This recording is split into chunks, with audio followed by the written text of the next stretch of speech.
السلام علیکم ورحمۃ اللہ وبرکاتہ.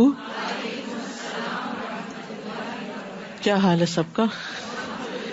نحمده ونصلی علی رسولہ الکریم، اما بعد فاعوذ باللہ من الشیطان الرجیم. بسم اللہ الرحمن الرحیم. رب اشرح لی صدری ویسر لی امری واحلل عقدۃ من لسانی یفقہوا قولی. قرآن مجید قبر کے عذاب سے حفاظت کا ذریعہ ہے. ابو ہریرہ رضی اللہ عنہ بیان کرتے ہیں کہ آدمی کو جب اس کی قبر میں لایا جاتا ہے تو فرشتہ اس کے سر کی طرف سے آتا ہے، یعنی عذاب کے لیے، تو تلاوت قرآن اسے روک دیتی ہے. جب فرشتہ اس کے سامنے سے آتا ہے تو صدقہ اسے دھکیل دیتا ہے، اور جب اس کے پاؤں کی طرف سے آتا ہے تو مساجد کی طرف چل کے جانا اسے دور کر دیتا ہے. یعنی انسان پاؤں سے جو نیکی کے کاموں کی طرف چل کے جاتا ہے تو وہ نیکیاں اس کی برائیوں کی جو سزا ہے اس سے ہٹا دیتی ہیں. قیامت کے دن قرآن مجید انسان کی شکل میں آئے گا. ابن بریدہ اپنے والد سے روایت کرتے ہیں، وہ کہتے ہیں کہ رسول اللہ صلی اللہ علیہ وسلم نے فرمایا، قیامت کے دن قرآن ایسے مرد کی شکل میں آئے گا جس کا رنگ اڑا ہوا ہوگا. اپنے پڑھنے والے سے کہے گا، میں وہی ہوں جس نے تجھے رات کو بیدار رکھا، جیسے تراویح وغیرہ پڑھنے میں، اور دن میں تجھے پیاسا رکھا، کیونکہ تلاوت کرتے وقت انسان کو پیاس بھی لگتی ہے. قیامت کے دن قرآن مجید سفارشی بن کر آئے گا.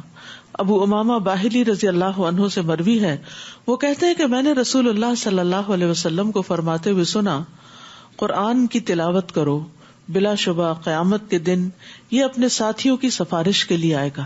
یعنی جو لوگ دنیا میں قرآن پڑھتے ہیں، قیامت کے دن وہ ان کی سفارش کرے گا. 15واں پارہ. اعوذ باللہ من الشیطان الرجیم.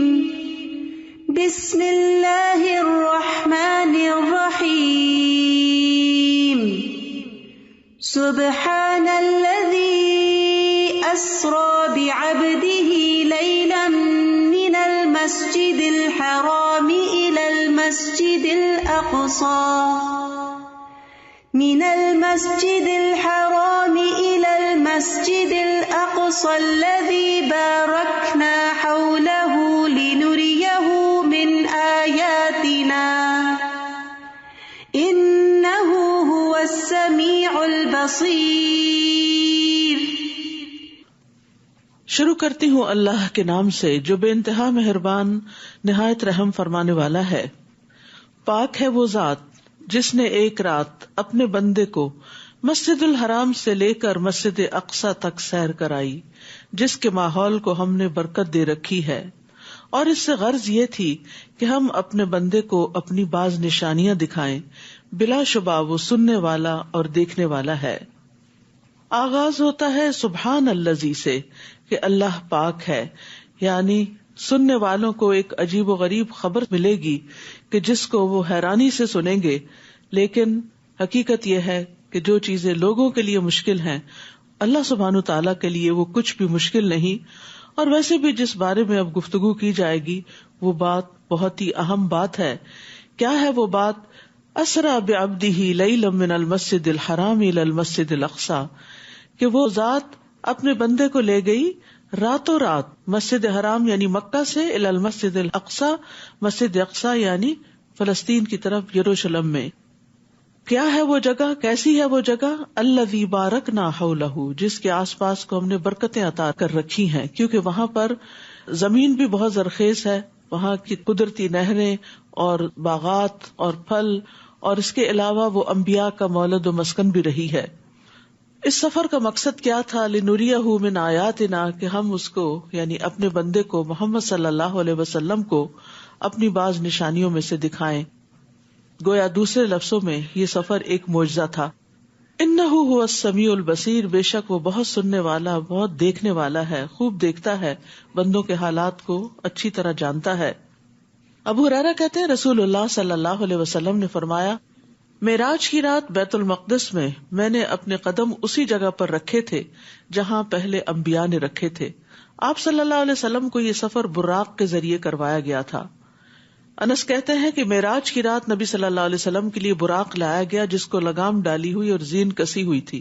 بس اس نے شوخی کی تو جبریل علیہ السلام نے اس سے کہا کیا تو محمد صلی اللہ علیہ وسلم سے ایسی شوخی کر رہا ہے؟ آج تک تجھ پر اللہ کے نزدیک ان سے زیادہ معزز کوئی بھی سوار نہیں ہوا.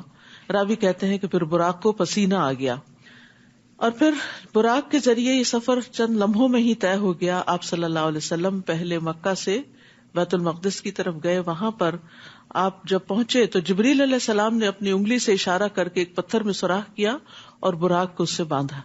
یہاں پر آپ نے تمام انبیاء کو نماز پڑھائی تھی جو اس بات کا سمبل تھی, ایک نشانی تھی کہ محمد صلی اللہ علیہ وسلم تمام انبیاء کے امام ہیں, امام المرسلین ہیں. اور پھر وہاں سے آپ صلی اللہ علیہ وسلم کو آسمانوں کی سیر کروائی گئی اور 7ویں آسمان تک لے جایا گیا, سدرۃ المنتہا تک لے جایا گیا, جہاں سے آپ اللہ سبحانہ تعالیٰ سے ہم کلام ہوئے. وہاں آپ کو اللہ سبحانہ تعالیٰ نے 5 نمازیں بھی دی اور اس کے علاوہ کچھ ہدایات بھی. اس سفر میں آپ صلی اللہ علیہ وسلم نے جنت اور جہنم کے کچھ مشاہدات بھی کیے. انس رضی اللہ عنہ کہتے ہیں کہ رسول اللہ صلی اللہ علیہ وسلم نے فرمایا جب مجھے معراج کرائی گئی تو میں ایک قوم پر سے گزرا, ان کے ناخن تانبے کے تھے اور وہ ان ناخنوں سے اپنے چہرے اور اپنے سینے چھیل رہے تھے, یعنی کھروچ رہے تھے.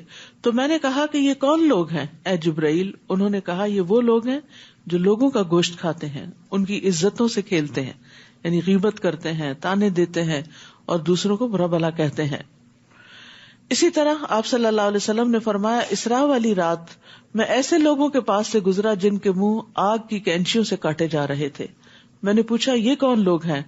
بتایا گیا یہ دنیا کے خطیب ہیں جو لوگوں کو نیکی کا حکم دیتے تھے اور اپنے آپ کو بھول جاتے تھے, اور یہ کتاب کی تلاوت کرتے تھے اور سمجھتے نہ تھے, یعنی یہ نہیں سمجھتے تھے کہ یہ ہمارے اپنے عمل کے لیے بھی ہے.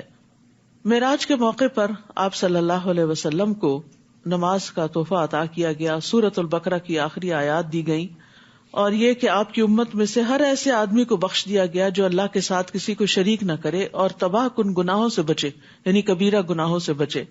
اسی طرح معراج کی رات فرشتوں نے نبی صلی اللہ علیہ وسلم کو کہا کہ آپ اپنی امت کو پچھنے لگانے کا حکم دیجیے, یعنی جس بھی جماعت کے پاس سے گزرے تھے انہوں نے آپ کو یہی مشورہ دیا کہ آپ اپنی امت کو حجامہ کروانے کے لیے کہیں, کیونکہ وہ صحت حاصل کرنے کا, بیماریوں سے نکلنے کا ایک بہترین طریقہ ہے.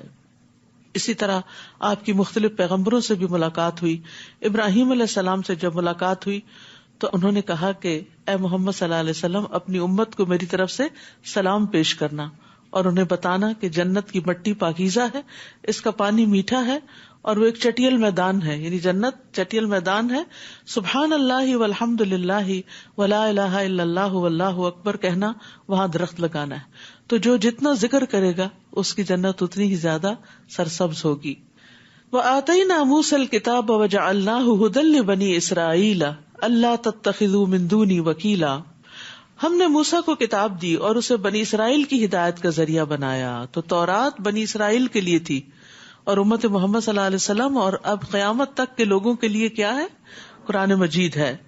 اور اس میں انہیں حکم دیا کہ میرے سوا کسی کو کارساز نہ بنانا. کارساز بنانے کا مطلب یہ ہے کہ جس کے حوالے اپنے انسان کام کر دے اور وہ اس کی حاجتیں پوری کر دے.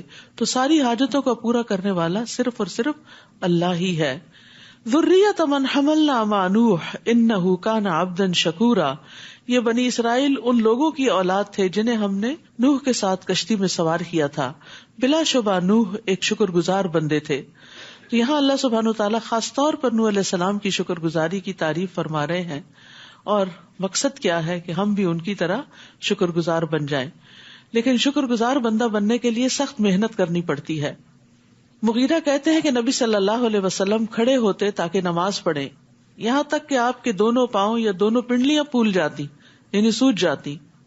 اس سے متعلق آپ سے کچھ کہا جاتا کہ آپ اتنی مشقت کیوں کرتے ہیں, تو آپ فرماتے کہ کیا میں اللہ کا شکر گزار بندہ نہ بنوں.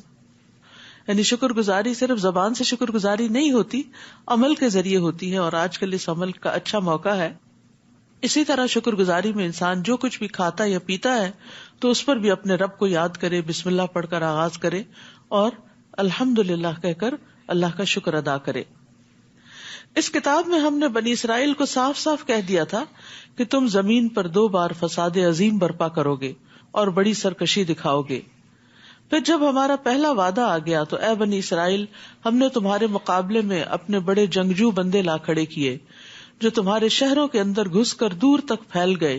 یہ اللہ کا وعدہ تھا جسے پورا ہو کر رہنا تھا کہ جب بنی اسرائیل نے پیغمبروں کو قتل کرنا شروع کیا، یعنی حضرت عیسیٰ علیہ السلام کے قتل کے منصوبے بنائے اور اس طرح حضرت یحییٰ علیہ السلام کو قتل کر دیا، تو اس کی پاداش میں پھر اللہ تعالیٰ نے ان پر ظالم بادشاہ مسلط کیے. ثم رددنا لكم الكرة عليهم، پھر ہم نے ان فاتحین پر تمہیں غلبے کا موقع دیا، مال اور اولاد سے تمہاری مدد کی اور نفری میں بہت زیادہ بڑھا دیا. یعنی پہلے حملے کے بعد پھر ہم نے تمہارے حالات بدلے، جب تمہارے اندر تبدیلی آئی تو ہم نے بھی تم سے عذاب اٹھا لیا.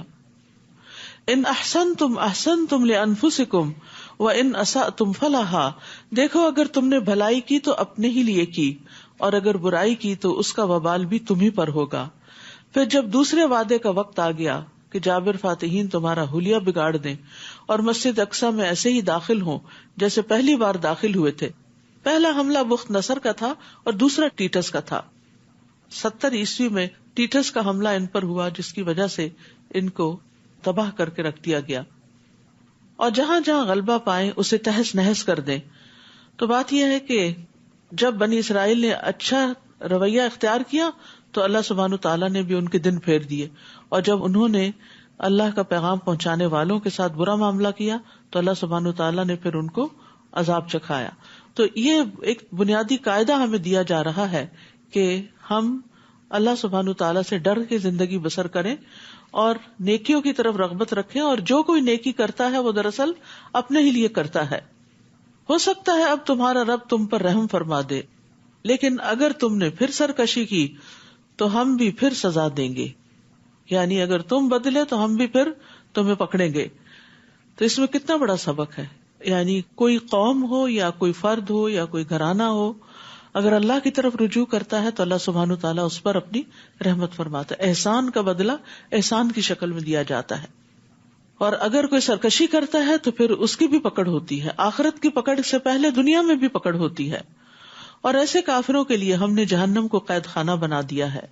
یہ قرآن تو وہ راستہ دکھاتا ہے جو سب سے سیدھا ہے، اور جو لوگ ایمان لائے اور نیک عمل کیے انہیں بشارت دیتا ہے کہ ان کے لیے بہت بڑا اجر ہے، اجرن کبیرہ. تو اس صورت میں خاص طور پر قرآن مجید کا ذکر آئے گا بارہا، اور یہاں پر قرآن کی آمد کا مقصد بتا دیا گیا کہ قرآن سب سے سیدھا راستہ دکھاتا ہے. اس لیے انسان سیدھے راستے پر چل ہی نہیں سکتا جب تک کہ قرآن سے رہنمائی حاصل نہ کرے. کعب رضی اللہ عنہ بیان کرتے ہیں کہ قرآن کو لازم پکڑو کیونکہ وہ عقل کی تیزی، حکمت کی روشنی اور علم کا سرچشمہ ہے، اور رحمان کی طرف سے نازل ہونے والی کتابوں میں سب سے نئی کتاب ہے. اللہ نے تورات میں یہ بات فرمائی ہے کہ اے محمد میں تم پر جدید تورات نازل کروں گا، اور جدید تورات سے مراد قرآن مجید ہے، جو نابینا آنکھوں، بہرے کانوں اور پردے میں پڑے ہوئے دلوں کو کھول دے گی. حقیقت یہ ہے کہ جو شخص تھوڑی سی بھی کوشش کرتا ہے اس قرآن کو سمجھ کر پڑھنے کی، اس کے دل کی دنیا ہی بدل جاتی ہے اور اس کے طرز عمل میں لازماً تبدیلی آتی ہے. اور جو لوگ آخرت پر ایمان نہیں لاتے ان کے لیے ہم نے دردناک عذاب تیار کر رکھا ہے. انسان برائی کے لیے بھی ایسی ہی دعا کرتا ہے جیسے بھلائی کے لیے کرتا ہے. دراصل انسان بڑا جلد باز واقع ہوا ہے. ابن عباس اور دیگر علماء کہتے ہیں کہ یہ انسان کا بیزاری کی حالت میں خود کو یا اپنی اولاد کو بد دعا دینا ہے. یعنی بعض اوقات ہم اریٹیٹڈ ہوتے ہیں بیماری کی وجہ سے، بچوں کی پریشانیوں کی وجہ سے یا کاروبار کی وجہ سے، تو پھر انسان کے اوپر بعض اوقات ایسی کیفیت آ جاتی ہے کہ اس کے منہ سے خیر کی بات نکلنے کی بجائے بد دعا نکل آتی ہے، حالانکہ وہ خود اس بد دعا کی قبولیت نہیں چاہتا. تو اس کی وجہ کیا؟ وَكَانَ الْإِنسَانُ عَجُولًا، کہ انسان بڑا جلد باز ہے. تو بنیادی طور پر اس آیت میں ان لوگوں کی مذمت کی جا رہی ہے، ان کو ڈانٹا جا رہا ہے جو غصے کی حالت میں اپنے لیے یا اپنے مال اور اولاد پر بد دعا کرتے ہیں، حالانکہ اس وقت انہیں اطمینان کے ساتھ بھلائی کی دعا کرنی چاہیے تھی. تو یاد رکھیے قبولیت کے وقت میں دی گئی بد دعا بھی قبول ہو جاتی ہے، اور اگر جس کو بد دعا دے رہے ہیں وہ اس کے اہل نہیں تو وہ بد دعا پلٹ کر دینے والے کے سر پہ آ جاتی. کیونکہ بعض لوگوں کی عادت ہوتی ہے بات بات میں دوسروں کو بد دعائیں دے کے ایموشنل بلیک میل کرتے ہیں کہ تمہیں ہماری بد دعا لگ جائے گی، تم جہنم میں جاؤ، تمہاری یہ نقصان ہو جائے وہ. تو اب جس کو بد دعائیں دی جا رہی ہیں وہ بہت ڈر جاتا ہے، تو ایسے موقع پہ ڈرا نہ کریں. اس لیے کہ اگر آپ نے کسی کا کچھ نہیں بگاڑا، آپ کی نیت خراب نہیں ہے، آپ نے کسی کو کوئی تکلیف نہیں پہنچائی، تو آپ کو بد دعا نہیں لگے گی. یعنی اگر آپ ظالم نہیں ہیں تو بد دعا آپ پر نہیں پڑے گی، وہ کس پہ جائے گی؟ واپس جو دینے والا ہے. تو اس لیے بد دعائیں دینے والوں کو بھی سوچ سمجھ کے دینی چاہیے کہ کہیں ایسا نہ ہو کہ یہ مصیبت واپس اپنے اوپر ہی لوٹ آئے. اسی طرح ماں باپ کو بھی سوچ سمجھ کے اولاد کو بد دعائیں دینی چاہیے، کیونکہ نبی صلی اللہ علیہ وسلم نے فرمایا 3 دعاؤں کی قبولیت میں کوئی شک نہیں: مظلوم کی دعا، مسافر کی دعا، اور باپ کا اپنے بیٹے کے خلاف بد دعا کرنا. کیونکہ تنگ آ کے ہی کرتا ہے نا، باپ ایسے ہی نہیں کرتا، تو وہ بھی قبول ہو جاتی ہے. آپ صلی اللہ علیہ وسلم نے فرمایا اپنے آپ پر خیر ہی کی دعا کیا کرو، بے شک فرشتے تمہاری بات پر آمین کہتے ہیں. وَجَعَلْنَا اللَّيْلَ وَالنَّهَارَ آيَتَيْنِ، دیکھو ہم نے رات اور دن کو 2 نشانیاں بنایا ہے. رات کی نشانی کو تو ہم نے تاریک بنایا اور دن کی نشانی کو روشن، تاکہ تم اپنے رب کا فضل تلاش کر سکو، اور اس لیے بھی کہ تم ماہ و سال کی گنتی معلوم کر سکو. اور ہم نے ہر چیز کو تفصیل سے بیان کیا. اللہ سبحانہ و تعالیٰ خود نشانیوں کو بھی دکھا رہے ہیں اور ان کی تفصیل بھی بتا رہے ہیں کہ یہ نعمتیں تمہارے لیے کس کس فائدے کی ہیں. تو ان نعمتوں کو پا کر، ان نشانیوں کو دیکھ کر انسان کو سبق حاصل کرنا چاہیے اور رب کا شکر گزار بننا چاہیے. وَكُلَّ إِنسَانٍ أَلْزَمْنَاهُ طَائِرَهُ فِي عُنُقِهِ وَنُخْرِجُ لَهُ يَوْمَ الْقِيَامَةِ كِتَابًا يَلْقَاهُ مَنشُورًا، ہر انسان کا عمل ہم نے اس کے گلے میں لٹکا رکھا ہے. یعنی انسان جو کچھ کماتا ہے وہ اسی کے اوپر لادا جا رہا ہے، جسے ہم قیامت کے دن ایک کتاب کی صورت میں نکالیں گے، اعمال نامہ، بک آف ڈیڈز. وہ اس کو کھلی ہوئی کتاب کی طرح دیکھے گا، یعنی اپنی کتاب کو کھلا ہوا دیکھے گا. یلقاہ منشورا، اوپن بک ہوگی جس میں وہ ساری چیزیں دیکھ رہا ہوگا. اور کہا جائے گا اقرأ کتابک کفا بنفسک اليوم علیک حسیبا، پڑھ اپنا اعمال نامہ، آج تو خود ہی اپنا حساب کرنے کو کافی ہے. یعنی تم خود ڈیسائیڈ کر سکتے ہو کہ تمہارا اب انجام کیا ہونا چاہیے. ظاہر برے اعمال ایسی شکل میں ہوگے کہ انسان ان سے خود گھن کھائے گا. تو کتنا ضروری ہے کہ انسان یہ حساب اپنا دنیا میں ہی کر لے، مرنے سے پہلے ہی کر لے، اپنا محاسبہ کرے، اپنا جائزہ لے، اپنے منہ سے نکلنے والی باتیں، اپنی سوچیں اور اپنے معاملات جو دیگر لوگوں کے ساتھ ہیں کہ ان کا نتیجہ کیا نکلے گا. من اہتدی فانما یہتدی لنفسہ ومن ضل فانما یضل علیہا، جس شخص نے ہدایت قبول کی تو اس کا فائدہ اسی کو ہے. یعنی اپنی برائیوں کو دیکھ کر ان کو دور کر کے اور جو صحیح راستہ ہے اس کو اختیار کر لیا، اور خاص طور پر جو قرآن کا راستہ ہے سب سے بہترین اور سیدھا راستہ، تو اس کا فائدہ کسی اور کو نہیں، خود اسی کو ہوگا. اور جو گمراہ ہوا تو اس کا بار بھی اسی پر ہے. یعنی اگر انسان ہدایت نہیں پاتا تو پھر نقصان بھی خود اٹھائے گا، اور کوئی گناہ کا بوجھ اٹھانے والے دوسرے کا بوجھ نہیں اٹھائے گا. یہ یاد رکھنا چاہیے کہ قیامت کے دن ہر شخص کو اپنے کیے کا بدلہ ہی ملے گا. اور ہم اس وقت تک عذاب نہیں دیا کرتے جب تک اپنا رسول نہ بھیج لیں. اور جب ہم کسی بستی کو ہلاک کرنے کا ارادہ کر لیتے ہیں تو وہاں کے عیش پرستوں کو حکم دیتے ہیں تو وہ بدکاریاں کرنے لگتے ہیں. پھر اس بستی پر عذاب کی بات صادق آ جاتی ہے تو ہم اس کی اینٹ سے اینٹ بجا دیتے ہیں. یعنی پیچھے بنی اسرائیل کا بھی یہی حال ہوا، باقی اقوام میں بھی یہی قاعدہ رہا، اور آئندہ کے لیے بھی یہی اصول ہے کہ اگر لوگ فساد کریں گے، بگاڑ کا رستہ اختیار کریں گے تو پھر دنیا میں بھی ان کی شامت آئے گی. نوح علیہ السلام کے بعد ہم نے کتنی ہی قومیں ہلاک کر دی، اور آپ کا رب اپنے بندوں کے گناہوں سے خبردار رہنے اور دیکھنے کو کافی ہے. من کان یرید العاجلۃ عجلنا له فیها ما نشاء لمن نرید ثم جعلنا له جہنم یصلاها مذموما مدحورا. جو شخص دنیا چاہتا ہے تو ہم جس شخص کو جتنا چاہیں دنیا میں ہی دے دیتے ہیں. یعنی جو دنیا کی رونقیں چاہتا ہے، دنیا کے فائدے چاہتا ہے، انہی کے لیے نمبر 1 دن رات کوشش کر رہا ہے، اور نمبر 2 یہ کہ اگر کوئی نیکی بھی کرتا ہے تو اس کا بدلہ بھی دنیا میں ہی چاہتا ہے، تو ہم اس کو دنیا میں ہی دے دیتے ہیں. پھر ہم نے جہنم اس کے مقدر کر دی ہے جس میں وہ بدحال اور دھتکارا ہوا بن کر داخل ہوگا. وَمَنْ أَرَادَ الْآخِرَةَ وَسَعَى لَهَا سَعْيَهَا وَهُوَ مُؤْمِنٌ فَأُولَئِكَ كَانَ سَعْيُهُمْ مَشْكُورًا. اور جو شخص آخرت کا ارادہ کرے کہ مجھے آخرت کا اجر چاہیے اور اس کے لیے اپنی مقدور بھر کوشش بھی کرے، یعنی صرف ارادہ ہی نہ ہو بلکہ کوشش بھی ہو، اور وہ مومن بھی ہو. یعنی ایمان شرط ہے، صرف کوشش اور محنت اور اچھے کام ہی نہیں. تو ایسے لوگوں کی کوشش کی قدر کی جائے گی. تو اس آیت میں اس بات پہ تنبیہ کی گئی ہے کہ بغیر محنت کے آخرت کی بھلائی کا ارادہ کرنا محض ایک دھوکہ ہے، یعنی اپنے آپ کو دھوکہ دینا ہے. دنیا میں بھی انسان جس چیز کو چاہتا ہے تو پھر اس کو پانے کے لیے کوشش بھی کرتا ہے، محنت بھی کرتا ہے. کُلًّا نُمِدُّ هَٰؤُلَاءِ وَهَٰؤُلَاءِ مِنْ عَطَاءِ رَبِّكَ وَمَا كَانَ عَطَاءُ رَبِّكَ مَحْظُورًا. ہم ہر طرح کے لوگوں کی مدد کرتے ہیں، خواہ یہ ہوں یا وہ ہوں، اور یہ بات آپ کے رب کا عطیہ ہے، اور آپ کے رب کا عطیہ کسی پر بند نہیں. یعنی اللہ سبحانہ وتعالیٰ دنیا میں صرف ایمان والوں کی مدد نہیں کرتا، دوسروں کی بھی کرتا ہے، اور اللہ جس کی چاہے کرے، کوئی اس کو روکنے والا نہیں. بعض اوقات انسان جس سے حسد کرتا ہے تو انسان اس کا برا چاہتا ہے، اور یہ چاہتا ہے کہ اس کو کوئی خیر نہ ملے. یعنی خاص طور پر قریبی رشتے داروں کے اندر جو اندر سے کولڈ وار چل رہی ہوتی ہے، تو انسان چاہتا ہے کہ ساری خیر میرے ہی گھر میں آ جائے اور دوسرے کی طرف نہ جائے. لیکن ظاہر ہے کہ خیر کا بانٹنے والا تو اللہ ہے. کسی کے چاہنے سے کیا ہوتا ہے، اور کسی کے بدخواہی سے بھی ضروری نہیں کہ کسی کو نقصان ہی پہنچ جائے. ضروری نہیں کہ کوئی آپ سے حسد کرے تو آپ برباد ہی ہو جائیں. بہت سے لوگ حسد میں پھر اور آگے بڑھ جاتے ہیں اور جادو وغیرہ کرنے لگتے ہیں اور فساد شروع کر دیتے ہیں زمین میں. تو ایسے سارے لوگوں کو یاد رکھنا چاہیے کہ جو کسی کے لیے کنواں کھودتا ہے وہ خود اس میں گرتا ہے. دیکھو ہم نے کیسے ایک کو دوسرے پر فضیلت دی ہوئی ہے، اور آخرت میں دوسری قسم یعنی آخرت چاہنے والوں کے درجات زیادہ اور فضیلت بھی بڑی ہوگی.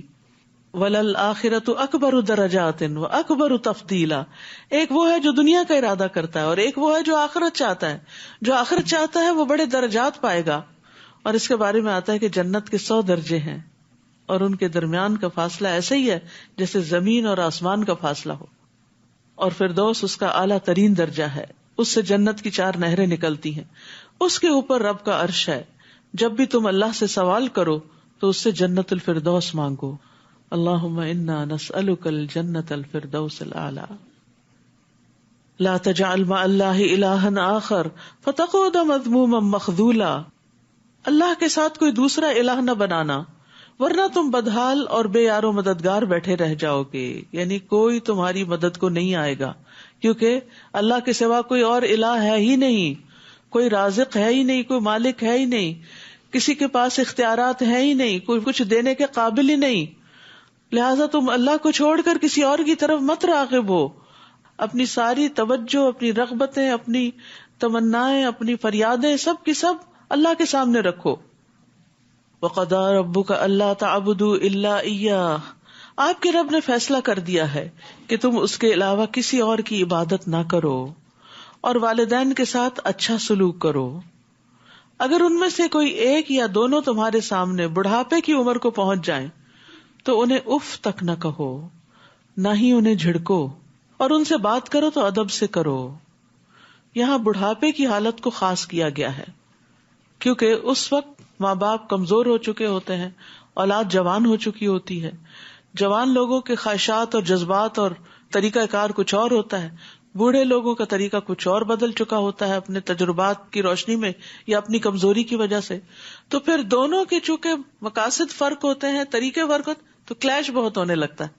تو ایسے میں ماں باپ نہیں جھک سکتے، ان میں تبدیلی کی مت سوچو، کیونکہ وہ تو بڑے ہو چکے ہیں، وہ تو پکے ہو چکے ہیں، وہ تو مضبوط درخت بن چکے ہیں. اب اگر آپ چاہو کہ ان کو ڈھال لیا جائے، ان کو جھکا لیا جائے اور ان کی عادتیں بدل لی جائیں تو یہ نہیں ممکن. تو اس لیے ضروری ہے کہ اولاد اپنے اندر نرمی پیدا کرے، اولاد ان کے آگے جھکے. اور یہاں اف 2 حرفی کلمہ ہے جو انتہائی ناپسندیدگی اور بیزاری کے وقت انسان کے منہ سے نکلتا ہے. اف، پھر وہی بات، اف، پھر اسی کام کے لیے بلا لیا. تو اس کو بھی منع کر دیا گیا. تو پھر اگر اف منع ہے تو پھر لمبی چوڑی نصیحتیں ماں باپ کو اور جھگڑے اور بدتمیزی اور بد اخلاقی کی تو کہیں بھی گنجائش نہیں. یاد رکھیے بڑھاپے میں والدین کو ستانے والا جنت سے محروم رہے گا. ابو ہریرہ سے روایت ہے کہ نبی صلی اللہ علیہ وسلم نے فرمایا، اس کی ناک خاک آلود ہو، پھر اس کی ناک خاک آلود ہو، پھر اس کی ناک خاک آلود ہو. پوچھا گیا اللہ کے رسول کس کی؟ آپ نے فرمایا جس نے اپنے والدین یا ان میں سے کسی ایک کو بڑھاپے میں پایا پھر وہ ان کی خدمت کر کے جنت میں داخل نہ ہوا. تو خاص طور پر بڑھاپے میں والدین کی خدمت کرنا جو ہے وہ جنت میں لے جانے والے کاموں میں سے ایک کام ہے. اور دوسری طرف والدین کا نافرمان جنت میں داخل نہیں ہوگا. رسول اللہ صلی اللہ علیہ وسلم نے فرمایا 3 آدمی جنت میں نہ جائیں گے اور نہ ہی قیامت کے دن اللہ ان کی طرف نظر ڈالے گا. والدین کا نافرمان، مردوں کی مشابہت اختیار کرنے والی عورت، اور دیوس. دیوس وہ مرد ہوتا ہے جس کے اندر کوئی غیرت نہیں ہوتی کہ اس کی ماں یا بہن یا بیٹی کوئی حرام کاریاں کر رہی ہے تو اس کو وہ بادر ہی نہیں کرتا، وہ اس کو لیٹ گو کرتا ہے. اسی طرح والدین کو رلانا بھی کبیرہ گناہوں میں سے ہے. وَاخْفِضْ لَهُمَا جَنَاحَ الذُّلِّ مِنَ الرَّحْمَةِ، اور ان پر رحم کرتے ہوئے انکساری سے ان کے آگے جھکے رہو. والدین کے آگے ہمبل رہو، جھکے رہو، اور ان کے حق میں دعائیں کرو. وَقُلْ رَبِّ ارْحَمْهُمَا كَمَا رَبَّيَانِي صَغِيرًا، کہ اے رب ان پر رحم فرما جیسا کہ انہوں نے بچپن میں مجھے محبت و شفقت سے پالا تھا. تو یہاں ان پہ رحم کرتے ہوئے یعنی رحمت و شفقت کی نظر سے ان کو دیکھو، غصے سے مت دیکھو، انکساری سے آگے جھکے رہو اور ان کے لیے دعائیں کرو.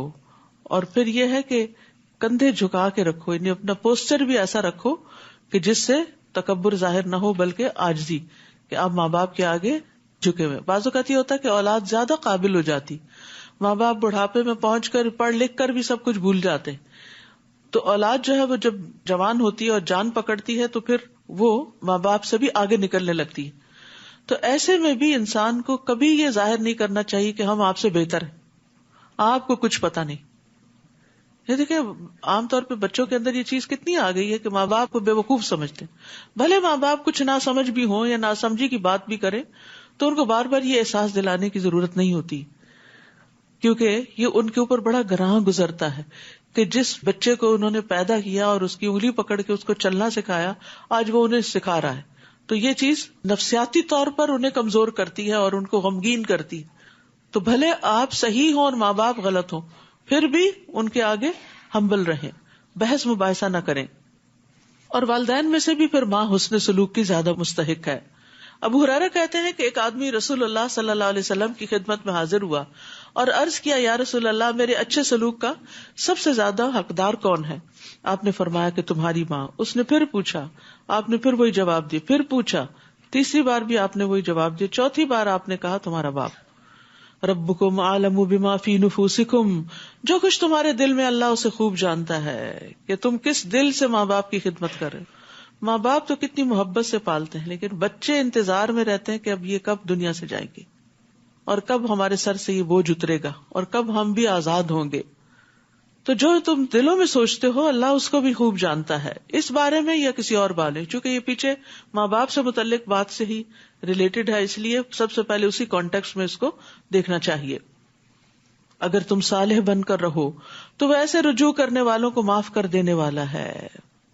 یعنی دل کے خیالات تو اوپر نیچے ہوتے ہی رہیں گے، لیکن اگر تمہارا طرز عمل اچھا ہے، تم عملی طور پر صالح ہو، نیک ہو، تو پھر جو رجوع کرے گا یعنی اپنی غلطی سے توبہ کر لے گا، اللہ تعالیٰ اس کو معاف کر دے گا. یعنی انسان کو جب احساس ہوتا ہے کہ وہ غلط سوچ رہا ہے یا اس کے منہ سے غلط بات نکل گئی ہے تو پھر وہ پلٹ کر اپنا رویہ اچھا کر لیتا ہے تو اس کی غلطی بھی معاف ہو جاتی ہے. وَآتِ ذَا الْقُرْبَى حَقَّهُ وَالْمِسْكِينَ وَابْنَ السَّبِيلِ وَلَا تُبَذِّرْ تَبْذِيرًا، اور رشتہ دار کو اس کا حق دو اور مسکین اور مسافر کو اس کا حق ادا کرو اور فضول خرچی نہ کرو. ان المبذرین کانوا اخوان الشیاطین وکان الشیطان لربہ کفورا، کیونکہ فضول خرچی کرنے والے شیطانوں کے بھائی ہیں اور شیطان اپنے رب کا بڑا ہی ناشکرا ہے. تو یہ تبذیر کیا ہوتا ہے؟ تبذیر کا لفظ بذر سے، بذر کہتے ہیں بیج کو. تو جیسے بیج ایسے پھیلا دیا جاتا ہے نا کھیت میں، تو وہ تو بہرحال اگی آتا ہے لیکن بظاہر یوں لگتا ہے جیسے مٹی میں جا کے گم گیا. تو اس سے تشبیہ دی گئی ہے کہ تم اپنا مال یوں ہی ہر جگہ نہ لٹاتے پھرو. اور پھر خاص طور پر مال کو خواہشات پر ضرورت سے زیادہ خرچ کرنا، ضروریات پر نہیں. تبذیر میں، فضول خرچی میں پہلی چیز کیا آتی ہے؟ خواہشات پر خرچ کرنا، اور وہ بھی ضرورت سے زائد. مثلا ڈیکوریشن کے اوپر بہت زیادہ خرچ کر دینا، لباس کے اوپر، اور لباس بھی ضرورت کا نہ ہو، صرف دکھاوے کا ہو، اور اس پر انسان ہزاروں خرچ کر دے. اور پھر اسی طرح یہ کہ ناجائز چیزوں میں خرچ کرنا، ضروریات میں بھی حد سے زیادہ خرچ کرنا.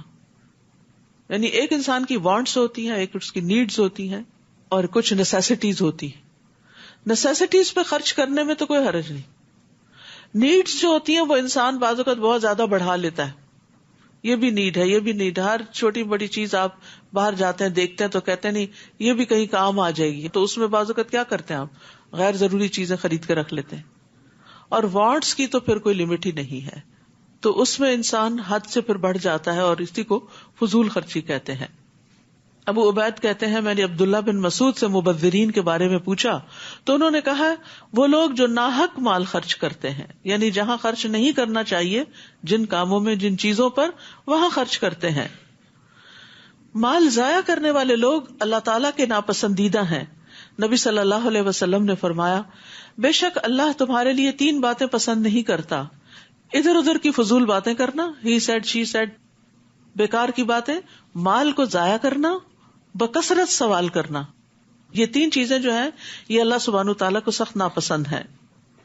اور اگر تم ان رشتہ داروں، مسکینوں، مسافروں سے اس بنا پر اعراض کرو کہ ابھی تمہارے پاس دینے کو کچھ نہیں، کہ تم اپنے رب کی رحمت سے ایسی توقع ضرور رکھتے ہو اور اس کی تلاش میں ہو، تو انہیں نرمی سے جواب دو. بعض اوقات انسان کے پاس اتنا نہیں ہوتا کہ وہ دوسرے کی ضروریات پوری کر سکے، تو ایسے میں بد اخلاقی سے بات نہیں کرنی چاہیے کہ تم لوگ روز مانگنے آ جاتے ہو، یہاں میں نے کوئی فیکٹریاں لگا رکھی ہیں، اور طرح طرح کی باتیں جو حد سے بڑھی ہوئی ہوں اور دوسروں کو تکلیف دینے والی ہوں، وہ نہیں کرنی چاہیے. مثلاً اگر کوئی شخص سمجھتا ہے کہ آپ کے پاس بہت کچھ ہے اور آپ سے قرض مانگنے کے لیے آ جاتا ہے، اور آپ تو ہینڈ ٹو ماؤتھ ہیں بظاہر دیکھنے میں، چونکہ آپ کبھی اپنی مالی مشکلات کا کسی کے سامنے ذکر نہیں کرتے، تو لوگ آپ کو خوشحال سمجھنے لگتے ہیں کہ اس کے منہ سے تو کبھی ایسی کوئی بات ہی نہیں نکلی کہ یہ بھی نیڈی ہے. لیکن اس وقت آپ واقعی دے نہیں سکتے، اور بعض اوقات قریبی رشتے دار ہی آپ کے ساتھ ایسے معاملات کر رہے ہوتے ہیں، یا آپ کا قریبی سوشل سرکل. تو ایسی صورت میں انسان کو پھر اچھی بات کے ذریعے دوسرے کا دل خوش کر دینا چاہیے.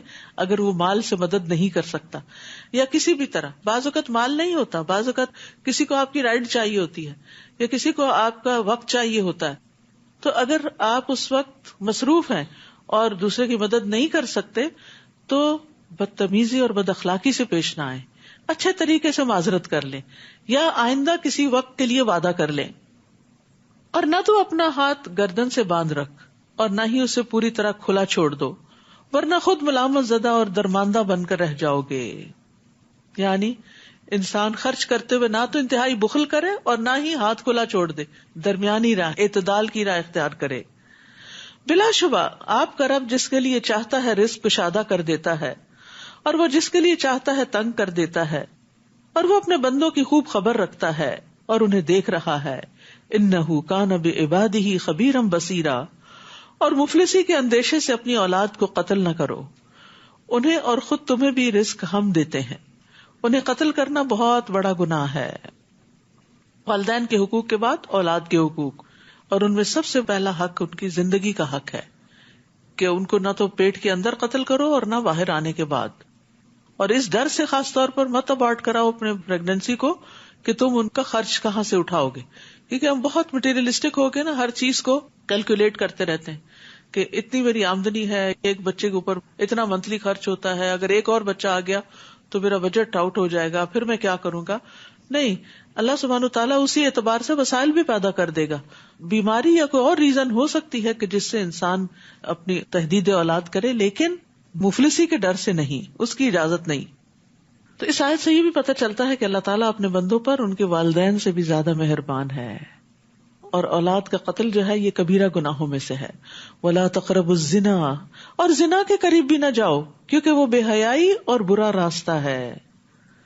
اور کسی ایسے شخص کو قتل نہ کرو جسے قتل کرنا اللہ نے حرام قرار دیا ہے، الا یہ کہ حق کی بنا پر، یعنی قصاص وغیرہ میں.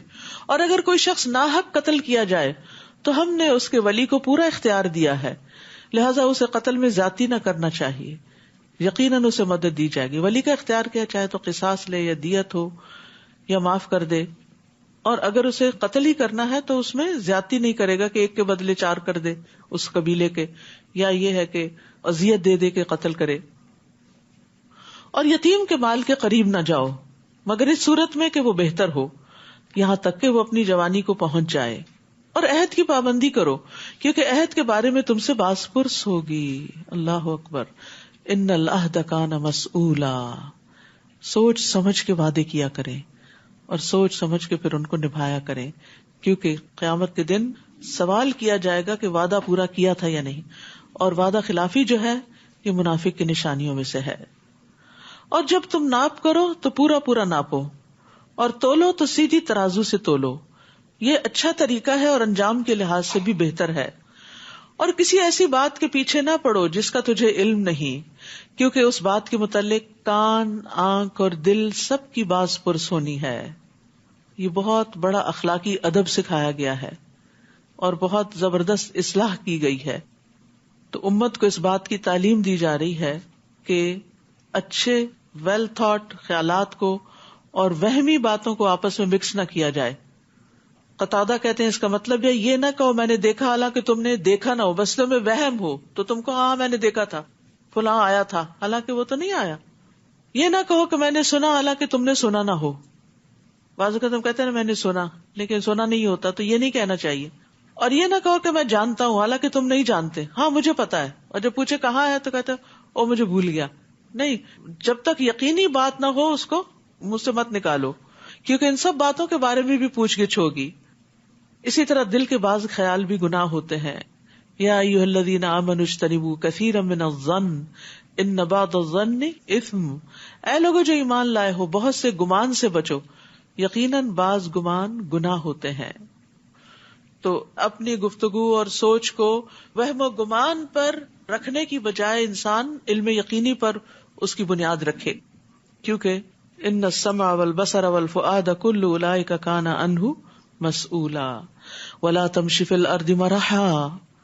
اور زمین میں اکڑ کر مت چلو، نہ تو تم زمین کو پھاڑ سکتے ہو اور نہ بلندی میں پہاڑوں تک پہنچ سکتے ہو. عباد الرحمان کی صفت یہ ہوتی ہے کہ وہ زمین پر نرمی سے چلتے ہیں، معتدل چال چلتے ہیں، نہ تو عاجزی اور سستی کے ساتھ بہت ہی ڈھیلے ڈھیلے اور نہ ہی بہت تیز، بلکہ اپنی ہمت کے مطابق درمیانی چال. اور پھر اسی طرح چلتے ہوئے اکڑنا نہیں چاہیے، متکبرانہ چال کی ممانعت کی گئی ہے. نبی صلی اللہ علیہ وسلم نے فرمایا جو شخص اپنے آپ کو بڑا سمجھے یا اپنی چال میں تکبر کو جگہ دے، یعنی تکبر والی چال چلے، وہ اللہ سے اس حال میں ملے گا کہ اللہ اس سے ناراض ہوگا.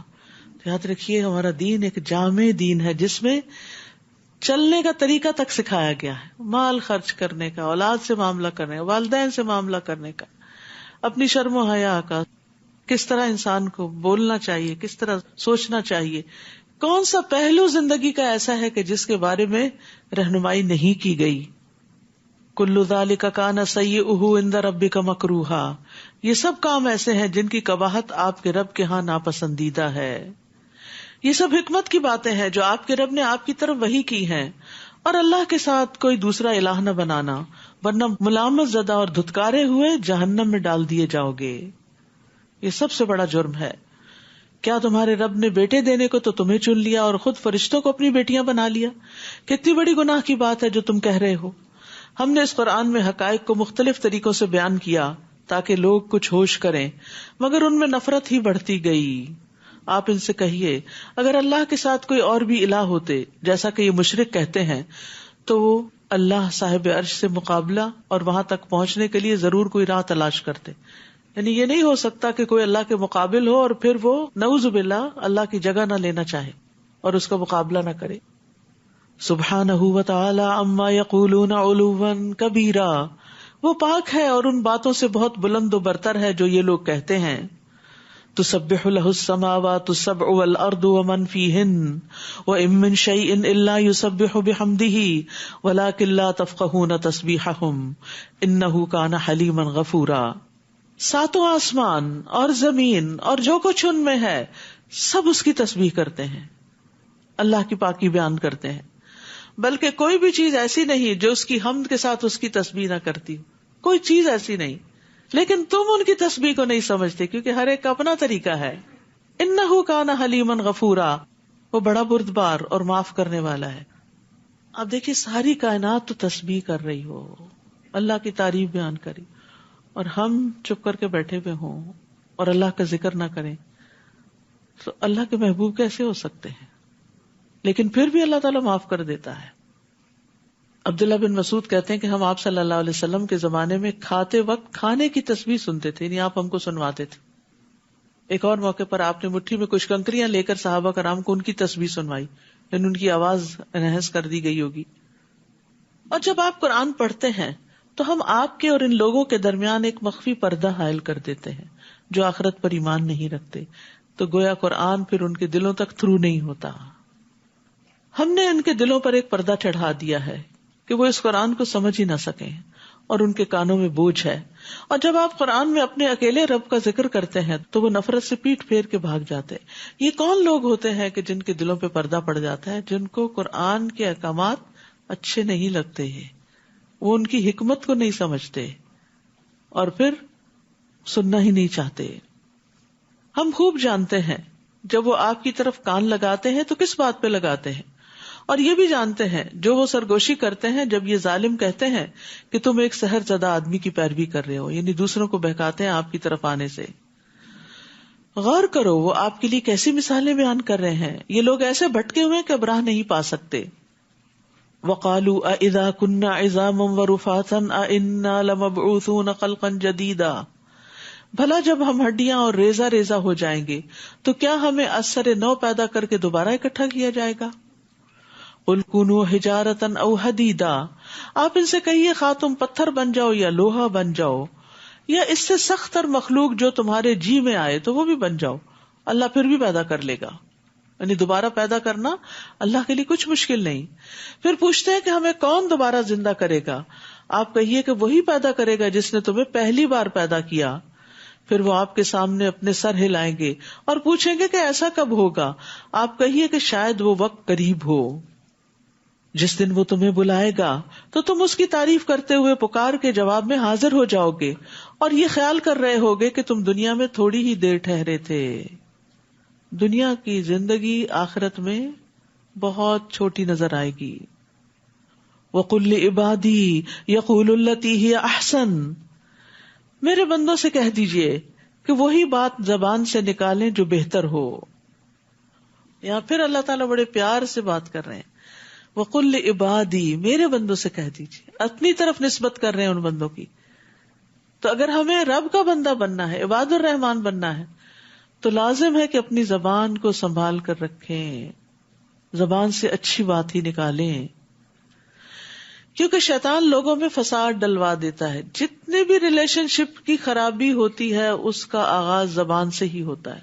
کوئی سخت کلمہ، سخت جملہ، کوئی گالی، کوئی جھگڑے کی بات، اور یہ انسان کو شیطان اکساتا ہے کہ اب کہو اس کو اور اس کو سبق سکھا دو اور اس کا منہ بند کر دو اور اس کو چپ کرا دو، یہ آئندہ تمہیں کبھی کچھ کہہ نہ سکے.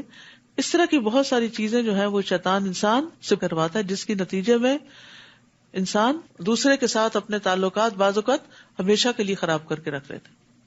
اور اس میں آپ دیکھیے کہ بہت سے گھر ٹوٹ جاتے ہیں زبان کی بے احتیاطی سے، آپس کے تعلقات خراب ہو جاتے ہیں زبان کی بے احتیاطی سے. تو بہت ضروری ہے کہ ہم سب زبان کو سنبھال کر استعمال کریں، سوچ سمجھ کر بولیں، پہلے تولو پھر بولو. اور یہ پوری امت کو ادب سکھا دیا گیا ہے. نبی صلی اللہ علیہ وسلم نے فرمایا، بے شک سلام عام کرنا اور اچھا کلام کرنا ایسے اعمال ہیں جو بخشش کو واجب کر دیتے ہیں. رسول اللہ صلی اللہ علیہ وسلم سے پوچھا گیا کون سی چیز جنت کو واجب کرتی ہے؟ فرمایا تم عمدہ کلام اور کھانا کھلانے کو لازم پکڑ لو، یہ دو چیزیں انسان کو جنت میں لے جاتی ہیں. تمہارا رب تمہارے حال سے خوب واقف ہے، وہ چاہے تو تم پر رحم کرے اور چاہے تو عذاب دے. اور اے نبی، ہم نے آپ کو ان کا وکیل بنا کر نہیں بھیجا. جو مخلوق آسمانوں میں اور زمین میں ہے آپ کا رب انہیں خوب جانتا ہے. اور ہم نے بعض نبیوں کو دوسروں پر فضیلت دی اور داؤد کو ہم نے زبور عطا کی. آپ ان سے کہیے ان کو پکارو جنہیں تم اللہ کے سوا معبود سمجھتے ہو، وہ تم سے تکلیف کو نہ ہٹا سکتے ہیں نہ بدل سکتے ہیں. جنہیں یہ لوگ پکارتے ہیں وہ تو خود اپنے رب کی طرف وسیلہ تلاش کرتے ہیں کہ کوئی اس سے قریب تر ہو جائے. وہ اس کی رحمت کے امیدوار رہتے ہیں، وہ اس کے عذاب سے ڈرتے ہیں. بلا شبہ آپ کے رب کا عذاب ڈرنے کی چیز ہے. اہل عرب میں سے کچھ لوگ ایسے تھے کہ جو جنوں کی عبادت کرتے تھے. تو جن جو تھے ان میں سے کچھ مسلمان ہو گئے اور وہ اللہ کا قرب چاہنے لگے اور اللہ کی رحمت کی امید رکھتے تھے اور اللہ کے عذاب سے ڈرتے تھے، کیونکہ رب کا عذاب ہے ہی ایسی چیز جس سے ڈرا جائے. تو ان لوگوں کی طرف کہا جا رہا ہے کہ جو لوگ ایسے جنوں کو پوچھتے تھے اور ان کو وسیلہ بناتے تھے کہ یہ آگے ہمارے مسائل حل کروائیں گے اور ہماری بخشش کروائیں گے، وہ تو اب خود بھی رب کی رحمت کے امیدوار ہیں اور عذاب سے ڈرتے ہیں. یعنی تم جس بھی مخلوق کو پکارو گے ان another sense، تو اس مخلوق کو تو خود رب کی رحمت کی ضرورت ہے، چاہے کوئی بزرگ ہو، چاہے کوئی زندہ ہو، چاہے کوئی فوت شدہ ہو، چاہے فرشتے ہوں، چاہے انبیاء ہوں. سب کے سب کس چیز کے متلاشی ہیں، کس چیز کے طلبگار ہیں؟ کہ اللہ کی رحمت ہو جائے ان پر اور اللہ کے عذاب سے بچ جائیں اور اللہ کی طرف جانے کا راستہ ان کو مل جائے. وَإِن مِّن قَرْيَةٍ إِلَّا نَحْنُ مُهْلِكُوهَا، کوئی بستی ایسی نہیں جسے ہم قیامت سے پہلے ہلاک نہ کر دیں یا سخت عذاب نہ دیں. یہ بات کتاب میں لکھی جا چکی ہے. یعنی جب جب بھی بستیوں والے غلط کام کریں گے، اللہ کے غضب کو دعوت دیں گے، تو اللہ تعالیٰ ان کو تباہ کر دیں گے قبل یوم القیامہ، اور قیامت کے دن تو سب کو ہی تباہ کر دیا جائے گا. جو بات ہمیں معجزے بھیجنے سے روکتی ہے، اب ان کے ایک اور سوال کا جواب ہے، وہ یہ ہے کہ پہلے لوگ انہیں جھٹلاتے رہے. ہم نے قوم سمود کو ایک اونٹنی واضح معجزے کے طور پر دی تو انہوں نے اس پر ظلم کیا، اور معجزے تو ہم صرف ڈرانے کے لیے ہی بھیجتے ہیں. اور جب ہم نے آپ سے کہا تھا کہ آپ کا رب لوگوں کو گھیرے ہوئے ہے، اور جو نمائش یعنی واقعہ معراج ہم نے آپ کو دکھائی، اور وہ درخت جس پر قرآن میں لعنت کی گئی ہے، زقوم کا درخت، انہیں ان لوگوں کے لیے بس ایک آزمائش بنا رکھا ہے. ہم انہیں ڈراتے رہتے ہیں مگر تنبیہ ان کی سرکشی میں اضافہ ہی کرتی چلی جاتی ہے. اور یاد کرو جب ہم نے فرشتوں سے کہا کہ آدم کو سجدہ کرو تو ابلیس کے سوا سب فرشتوں نے اسے سجدہ کیا. کہنے لگا کیا میں اسے سجدہ کروں جسے تو نے مٹی سے پیدا کیا ہے؟ پھر کہنے لگا بھلا دیکھو یہ شخص جسے تو نے مجھ پر بزرگی دی ہے، اگر تو مجھے قیامت کے دن تک مہلت دے دے تو میں چند لوگوں کے سوا ان کی تمام تر اولاد کی بے خونی کر دوں گا. لَأَحْتَنِكَنَّ ذُرِّيَّتَهُ، احتنکن کا مطلب ہوتا ہے میں ان پہ قبضہ جما لوں گا، یعنی تمہاری اولاد تمہاری نہیں رہے گی، میں اسے اپنا بنا لوں گا. اور یہ ہم میں سے بہت سے لوگ دیکھ رہے ہیں، بچے ہمارے پیدا ہم نے کیے، سکھایا پڑھایا ہم نے، خرچ ہم نے ان پہ کیا، تعلیم ہم نے ان کو دی، لیکن جب بڑے ہوئے تو کوئی بات سننے کو تیار نہیں. کیا ہوا؟ کون ان کو اچک کے لے گیا؟ شیطان، کیونکہ اس نے یہ چیلنج دیا تھا کہ اگر مجھے قیامت کے دن تک مہلت مل گئی تو میں ابن آدم کی اولاد کو نسل در نسل بہکاتا رہوں گا. ابو ہریرہ سے مروی ہے کہ نبی صلی اللہ علیہ وسلم نے فرمایا شیطان ہر پیدا ہونے والے بچے کی کوکھ میں کچوکے لگاتا ہے، لیکن مریم علیہ السلام اور ان کے بیٹے کے ساتھ ایسا نہیں ہوا. کیا تم دیکھتے نہیں کہ بچہ جب پیدا ہوتا ہے تو کس طرح چیخ کر رو رہا ہوتا ہے؟ صحابہ نے عرض کیا کیوں نہیں یا رسول اللہ؟ آپ نے فرمایا یہ تب ہوتا ہے جب شیطان اس کی کوکھ میں کچوکے لگاتا ہے، یعنی پیدا ہوتے ہی اس کے پیچھے پڑ جاتا ہے.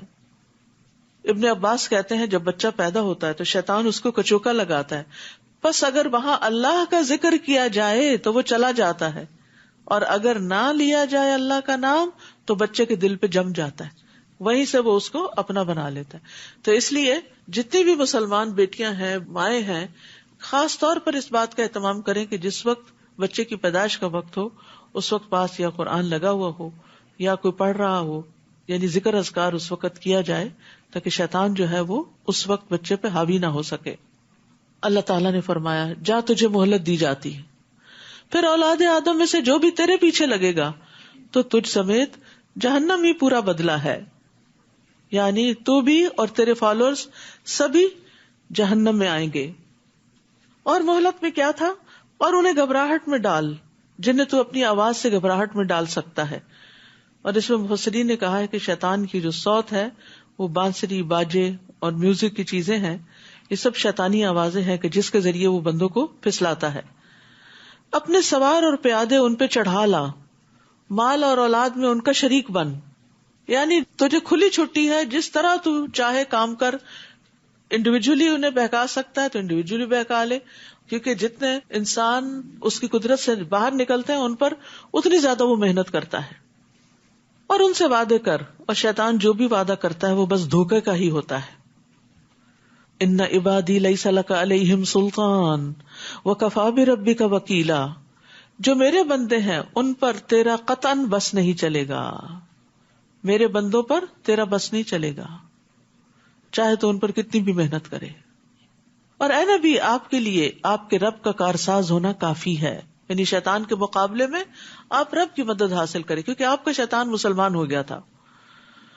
تمہارا رب وہی ہے جو تمہارے لیے سمندر میں کشتی کو چلاتا ہے تاکہ تم اس کا فضل تلاش کرو. یعنی رب کی پہچان نہیں ہے، دیکھو تمہاری کشتی کون چلاتا ہے. جس نے کشتی کو چلنے کی طاقت دے رکھی ہے وہی تمہارا رب ہے، یقیناً وہ تم پر بڑا رحم کرنے والا ہے. اور جب سمندر میں تمہیں کوئی مصیبت آتی ہے تو اللہ کے سوا جس کو تم پکارا کرتے ہو وہ تمہیں بھول جاتے ہیں. پھر جب وہ تمہیں نجات دے کر خشکی کی طرف لے آتا ہے تو تم اس سے منہ پھیر لیتے ہو، اور انسان تو ہے ہی ناشکرا.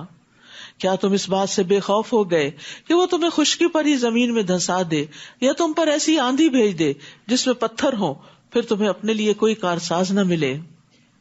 یاد رکھیے، خطرناک راستوں کو عبور کر لینا، سمندر کا سفر پار کر لینا، جنگل سلامتی سے عبور کر لینا، یہ ایک عظیم نعمت ہے جس کو عام طور پر انسان بھول جاتا ہے. اور اسی طرح اللہ سبحانہ وتعالیٰ جس طرح سمندر کی لہروں سے انسان کو بچا کر اس کے جہازوں کو پار لگاتا ہے، یا اڑتے جہازوں کو جس طرح وہ صحیح سلامت اپنی منزل تک پہنچاتا ہے، تو ان تمام مواقع پر انسان کو اللہ کا شکر ادا کرنا چاہیے. یا اس بات سے بے خوف ہو کہ وہ دوبارہ تمہیں سمندر میں لوٹا دے، پھر تم پر سخت آندھی بھیج دے جو تمہارے کفر کی پاداش میں تمہیں غرق کر دے، پھر تمہیں ہمارے خلاف کوئی پیچھا کرنے والا بھی نہ ملے. یعنی ہوتا یہ ہے کہ انسان مشکل وقت میں اللہ کو پکارتا ہے، جب مشکل چلی جاتی ہے تو بھول جاتا ہے، تو اللہ تعالیٰ اس کو یاد دلا رہے ہیں کہ کیا پھر تم مشکل میں نہیں پھنس سکتے. تو آئندہ کے لیے یاد رکھو کہ پھر بھی تمہیں اپنے ربی کے پاس جانا ہے، تو اس سے اپنا تعلق درست رکھو. وَلَقَدْ كَرَّمْنَا بَنِي آدَمَ وَحَمَلْنَاهُمْ فِي الْبَرِّ وَالْبَحْرِ وَرَزَقْنَاهُمْ مِنَ الطَّيِّبَاتِ وَفَضَّلْنَاهُمْ عَلَى كَثِيرٍ مِّمَّنْ خَلَقْنَا تَفْضِيلًا. بلا شبہ ہم نے بنی آدم کو بزرگی عطا کی، یعنی اس میں تمام انسان شامل ہیں کہ ان کو باقی ساری مخلوقات پر فوقیت ہے. خلق لکم ما فی الارض جمیعا، تمہارے لیے ہے زمین میں جو کچھ ہے سارے کا سارا، اور بر و بحر میں انہیں سواری مہیا کی، کھانے کو پاکیزہ چیزیں دی، اور جو کچھ ہم نے پیدا کیا ان میں سے کثیر مخلوق پر نمایاں فوقیت دی. جس دن ہم ہر گروہ کو اس کے پیشوا کے ساتھ بلائیں گے، پھر جس کو اس کا نامہ اعمال دائیں ہاتھ میں دیا گیا تو ایسے لوگ اپنا نامہ اعمال پڑھیں گے اور ان پر ذرہ برابر بھی ظلم نہ کیا جائے گا. یعنی قیامت کے دن جس کو نامہ اعمال دائیں ہاتھ میں مل گیا وہ بڑا ہی خوش قسمت ہے، وہ عذاب سے بچ گیا. اور یہاں فتیل کا لفظ ہے جو کھجور کی گٹلی کے پھٹے ہوئے حصے میں ایک چھوٹی سی چیز ہوتی ہے، دھاگے کی سی، یعنی اتنا کم درجے کا بھی ظلم نہیں ہوگا. انسان کو ذرے برابر بھی نیکی دکھا دی جائے گی اور اس کا اجر بھی ملے گا. آج ہم چھوٹی چھوٹی نیکیوں کو چھوٹا سمجھ کے چھوڑ دیتے ہیں، جبکہ کل ان سب کا بھی وزن ہوگا. اور بعض اوقات ہم چھوٹی نیکی دکھاوے کے لیے نہیں کرتے کیونکہ اس پر ہمیں کوئی تعریف نہیں ملنی ہوتی، تو ہم اس کی پرواہ بھی نہیں کرتے، اور کچھ پتا نہیں کہ کل چھوٹی نیکی ہی فائدہ دے جائے، وہی کام آ جائے. وَمَنْ كَانَ فِي هَذِهِ أَعْمَى فَهُوَ فِي الْآخِرَةِ أَعْمَى وَأَضَلُّ سَبِيلًا، اور جو اس دنیا میں اندھا بنا رہا وہ آخرت میں بھی اندھا ہی رہے گا. یہ نہیں کہ فزیکلی اس کی آنکھیں نہیں تھی، بلکہ حق سے اندھا بنا رہا، ہدایت سے اندھا بنا رہا، تو قیامت کے دن بھی اس کو کچھ سجھائی نہیں دے گا، بلکہ راہ پانے کے لحاظ سے اندھے سے بھی زیادہ بھٹکا ہوا. ہم نے آپ کی طرف جو وحی کی ہے، قریب تھا کہ یہ کافر آپ کو اس سے بہکا دیتے تاکہ آپ نازل شدہ وحی کے علاوہ کچھ ہم پر افترا کریں، کچھ اور گڑھ لیں، اور اس صورت میں وہ تمہیں اپنا دوست بھی بنا لیتے. اور اگر ہم آپ کو ثابت قدم نہ رکھتے تو قریب تھا کہ آپ ان کی طرف تھوڑا بہت جھک جاتے.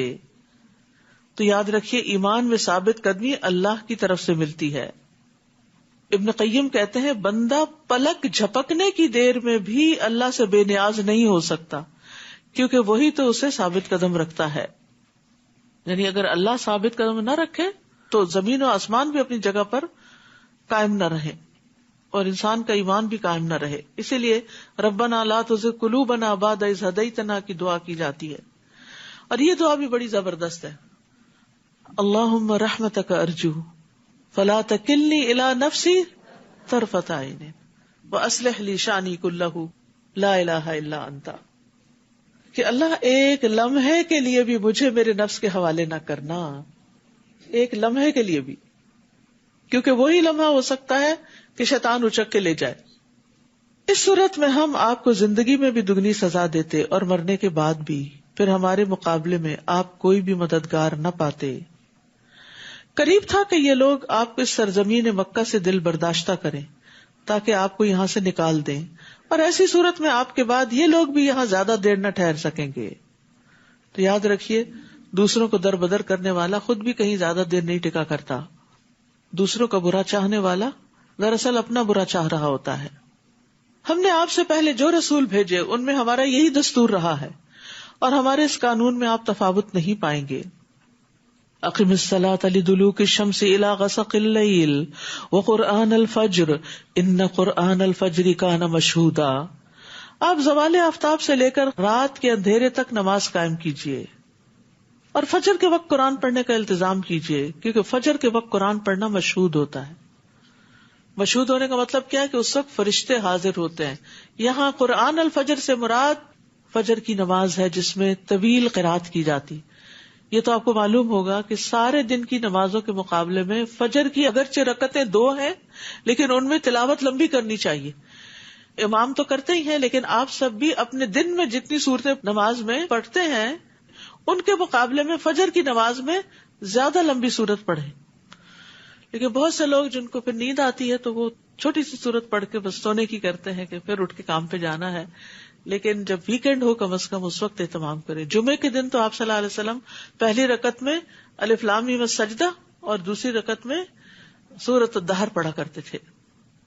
ہم نے آپ سے پہلے جو رسول بھی بھیجے ہیں ان میں ہمارا یہی دستور رہا ہے، اور ہمارے اس قانون میں آپ تفاوت نہیں پائیں گے.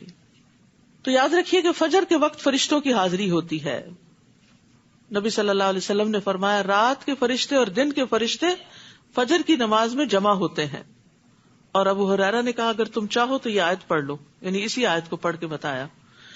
اس کے علاوہ بھی قرآن کی تلاوت کرنے کا بہترین وقت جو ہے وہ دن کا آغاز ہے، یعنی فجر کے بعد ہے. اس وقت پڑھنے کی ہیبٹ بنانی چاہیے، چاہے تھوڑا سا ہی انسان کیوں نہ پڑھے، یا پھر اگر نماز میں لمبا پڑ چکا ہے تو بھی انشاءاللہ وہ اس کے قائم مقام ہو جائے گا. اور رات کو آپ تہجد کی نماز ادا کیجیے. یہ آپ کے لیے زائد نماز ہے، یعنی نبی صلی اللہ علیہ وسلم کے لیے فرض تھی، امت کے لیے نفل ہے. عین ممکن ہے آپ کا رب آپ کو مقام محمود پر فائز کرے. تو مقام محمود کیا ہے؟ نبی صلی اللہ علیہ وسلم نے فرمایا لوگوں کو قیامت کے دن اٹھایا جائے گا، میں اور میری امت ایک ٹیلے پر ہوں گے، اور میرا رب مجھے سبز رنگ کی پوشاک پہنائے گا. پھر مجھے اجازت دی جائے گی اور میں وہ کہوں گا جو اللہ چاہے گا. بس یہی مقام محمود ہے، یعنی اس وقت ساری مخلوق کی زبان سے آپ کی تعریف جاری ہو جائے گی. تو جو شخص اذان سن کے یہ دعا پڑھتا ہے اللہم رب ھذہ الدعوۃ التامہ والی، تو قیامت کے دن اس کو نبی صلی اللہ علیہ وسلم کی شفاعت ملے گی. اور یہاں ایک اور بات بھی ہے کہ تہجد جو ہے وہ رات کے نوافل کو کہتے ہیں. اس کے لیے جو ایک عام نام ہے، جنیرک ہے، وہ ہے قیام اللیل. رات کے شروع میں پڑھیں، تھوڑی دیر ٹھہر کے پڑھیں، سحری کے وقت پڑھیں، سبھی کو قیام اللیل کہا جاتا ہے. ٹھیک ہے، اور سب کا ہی اجر ہے. لیکن نبی صلی اللہ علیہ وسلم کا طریقہ رات کے آخری حصے میں نماز پڑھنے کا تھا، یعنی پچھلی رات، جس کو سحر کا وقت کہتے ہیں. اور تہجد کیوں کہتے ہیں؟ تہجد کہتے ہیں نیند توڑ کے اٹھنا. جو نماز نیند توڑ کے اٹھ کے پڑھی جاتی ہے وہ خاص طور پر تہجد اس نماز کے لیے ہے، لیکن رات کی ساری نمازوں میں سے کسی وقت کی نماز بھی جو ہے اس کو تہجد کہا جا سکتا ہے. یعنی آپ عشاء کے ساتھ بھی تہجد پڑھ کے سو سکتے ہیں، چاہے آپ ابھی سوئے نہیں. کچھ نوافل ایکسٹرا پڑھ لیں، آپ کے تہجد ہو جائیں گے، کیونکہ کچھ لوگ دوبارہ نہیں اٹھ سکتے. کچھ لوگ سوتے ہیں عشاء کے بعد، پھر درمیان میں اٹھتے ہیں اور پھر پڑھ کے پھر سو جاتے ہیں اور پھر دوبارہ اٹھتے ہیں. تو جو بھی طریقہ جس کو سوٹ کرتا ہو، لیکن فرض نمازوں کے بعد یہ ایک بڑی فضیلت والی نماز ہے. رات کے وقت اٹھ کے نوافل پڑھنا، اور اس میں دعائیں بھی قبول ہوتی ہیں. اب بہت سے لوگ سوال کرتے تراویح فرض ہے، تراویح سنت موقدہ ہے، تراویح کیا ہے؟ بھئی نفل نماز ہے، پڑھو گے تو بہت بڑا اجر ہے. من قام رمضان ایمانا واحتسابا غفر له ما تقدم من ذنبه، جو رمضان کی راتوں کو قیام کرے گا ایمان اور ثواب کی نیت سے، اس کے پچھلے سارے گناہ معاف ہو جائیں گے. تو یہ گناہوں کی معافی کا ذریعہ بھی ہے. وقل رب ادخلنی مدخل صدق واخرجنی مخرج صدق واجعل لی من لدنک سلطانا نصیرا. اور دعا کیجئے اے میرے رب، جہاں بھی تو مجھے لے جائے سچائی کے ساتھ لے جا، اور جہاں سے نکالے تو سچائی کے ساتھ نکال، اور اپنے ہاں سے ایک اقتدار کو میرا مددگار بنا دے. وقل جاء الحق وزهق الباطل ان الباطل كان زهوقا. اور کہہ دیجئے کہ حق آ گیا اور باطل چلا گیا، بے شک باطل جانے والا ہی ہے. وَنُنَزِّلُ مِنَ الْقُرْآنِ مَا هُوَ شِفَاءٌ وَرَحْمَةٌ لِّلْمُؤْمِنِينَ وَلَا يَزِيدُ الظَّالِمِينَ إِلَّا خَسَارًا. اور قرآن میں ہم جو کچھ نازل کرتے ہیں وہ مومنوں کے لیے تو شفا اور رحمت ہے، مگر ظالموں کے خسارے ہی میں اضافہ کرتا ہے. اللہ اکبر. جو ایمان رکھتے ہیں قرآن ان کے حق میں شفا ہے، اور ہر طرح کی بیماریوں سے شفا ہے، اور رحمت کا باعث بھی ہے. یعنی قرآن سے برکتیں اور رحمتیں آتی ہیں ان کی زندگی میں. لیکن جو ظالم ہیں، جو اس پر ایمان نہیں رکھتے یا ایمان رکھ کر پھر اس کے اندر سے نقص نکالتے ہیں، ان کے لیے پھر یہ نقصان میں ہی اضافہ کرتا ہے. ان کو قرآن سے ہدایت نہیں ملتی بلکہ وہ اور زیادہ دور چلے جاتے ہیں ہدایت سے.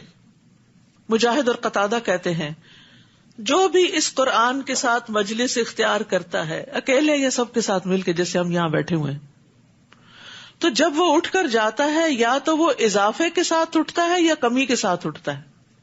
یعنی آ کر کچھ لے کے جاتا ہے یا پھر پہلا بھی گنوا کے جاتا ہے. یہ اللہ کا وہ فیصلہ ہے جو اس نے کیا کہ یہ ایمان والوں کے لیے سراسر شفا اور رحمت ہے، اور وہ ظالموں کو خسارے کے سوا کسی چیز میں زیادہ نہیں کرتا. اور یہ جہاں تک شفا کی بات ہے تو اللہ کی کتاب سے علاج کرنے میں کوئی حرج نہیں. خاص طور پر سورۃ الفاتحہ کو لازم پکڑ لیں جب بیمار ہو، اور عام طور پر بھی اپنے اوپر سورۃ فاتحہ پڑھ کے دم کر سکتے ہیں، بچوں پہ کر سکتے ہیں. حضرت عائشہ سے مروی ہے کہ رسول اللہ صلی اللہ علیہ وسلم ایک مرتبہ ان کے پاس تشریف لائے تو دیکھا ایک عورت عائشہ رضی اللہ تعالیٰ کا علاج کر رہی ہے یا ان کو دم کر رہی ہے. آپ نے اس سے فرمایا کتاب اللہ کے ساتھ اس کا علاج کرو. پہلے بھی آپ کو بتایا گیا تھا آیات شفا کا، اور پھر نبی صلی اللہ علیہ وسلم نے شفا کے لیے جو مسنون اذکار ہمیں بتائے وہ سب ایک کتاب میں اور پمفلٹ اور کارڈ میں جمع کر دیے گئے ہیں. تو جب بھی کوئی بیمار ہو تو دوا لیں، اچھی تیمارداری کریں مریض کی، لیکن اس میں سب سے بہترین تیمارداری کیا ہے کہ آپ اس پر قرآن پڑھ کر دم کریں.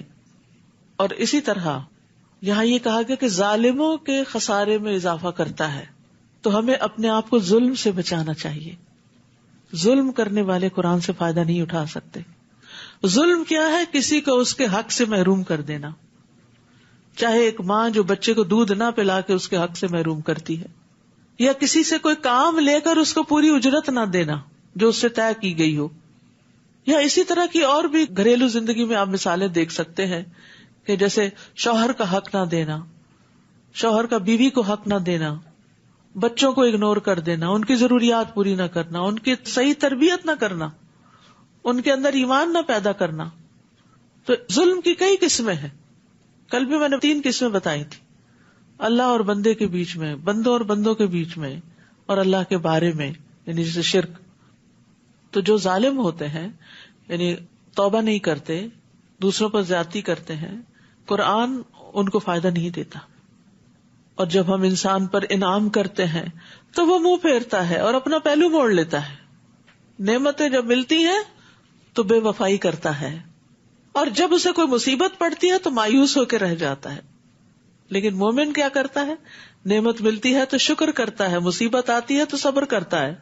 قل کل یعمل علی شاکلتہ فربکم اعلم بمن هو اہدی سبیلا. آپ ان سے کہیے ہر کوئی اپنی طبیعت یا سوچ کے مطابق عمل کرتا ہے، لہذا تمہارا رب ہی خوب جانتا ہے کہ کون زیادہ سیدھی راہ چل رہا ہے. وَيَسْأَلُونَكَ عَنِ الرُّوحِ. لوگ آپ سے روح کے بارے میں پوچھتے ہیں کہ یہ ہمارے اندر کہاں سے آ گئی. آپ ان سے کہیے روح میرے رب کا حکم ہے. اور تمہیں علم میں سے بہت تھوڑا دیا گیا، تم یہ ساری باتیں سمجھ ہی نہیں سکتے.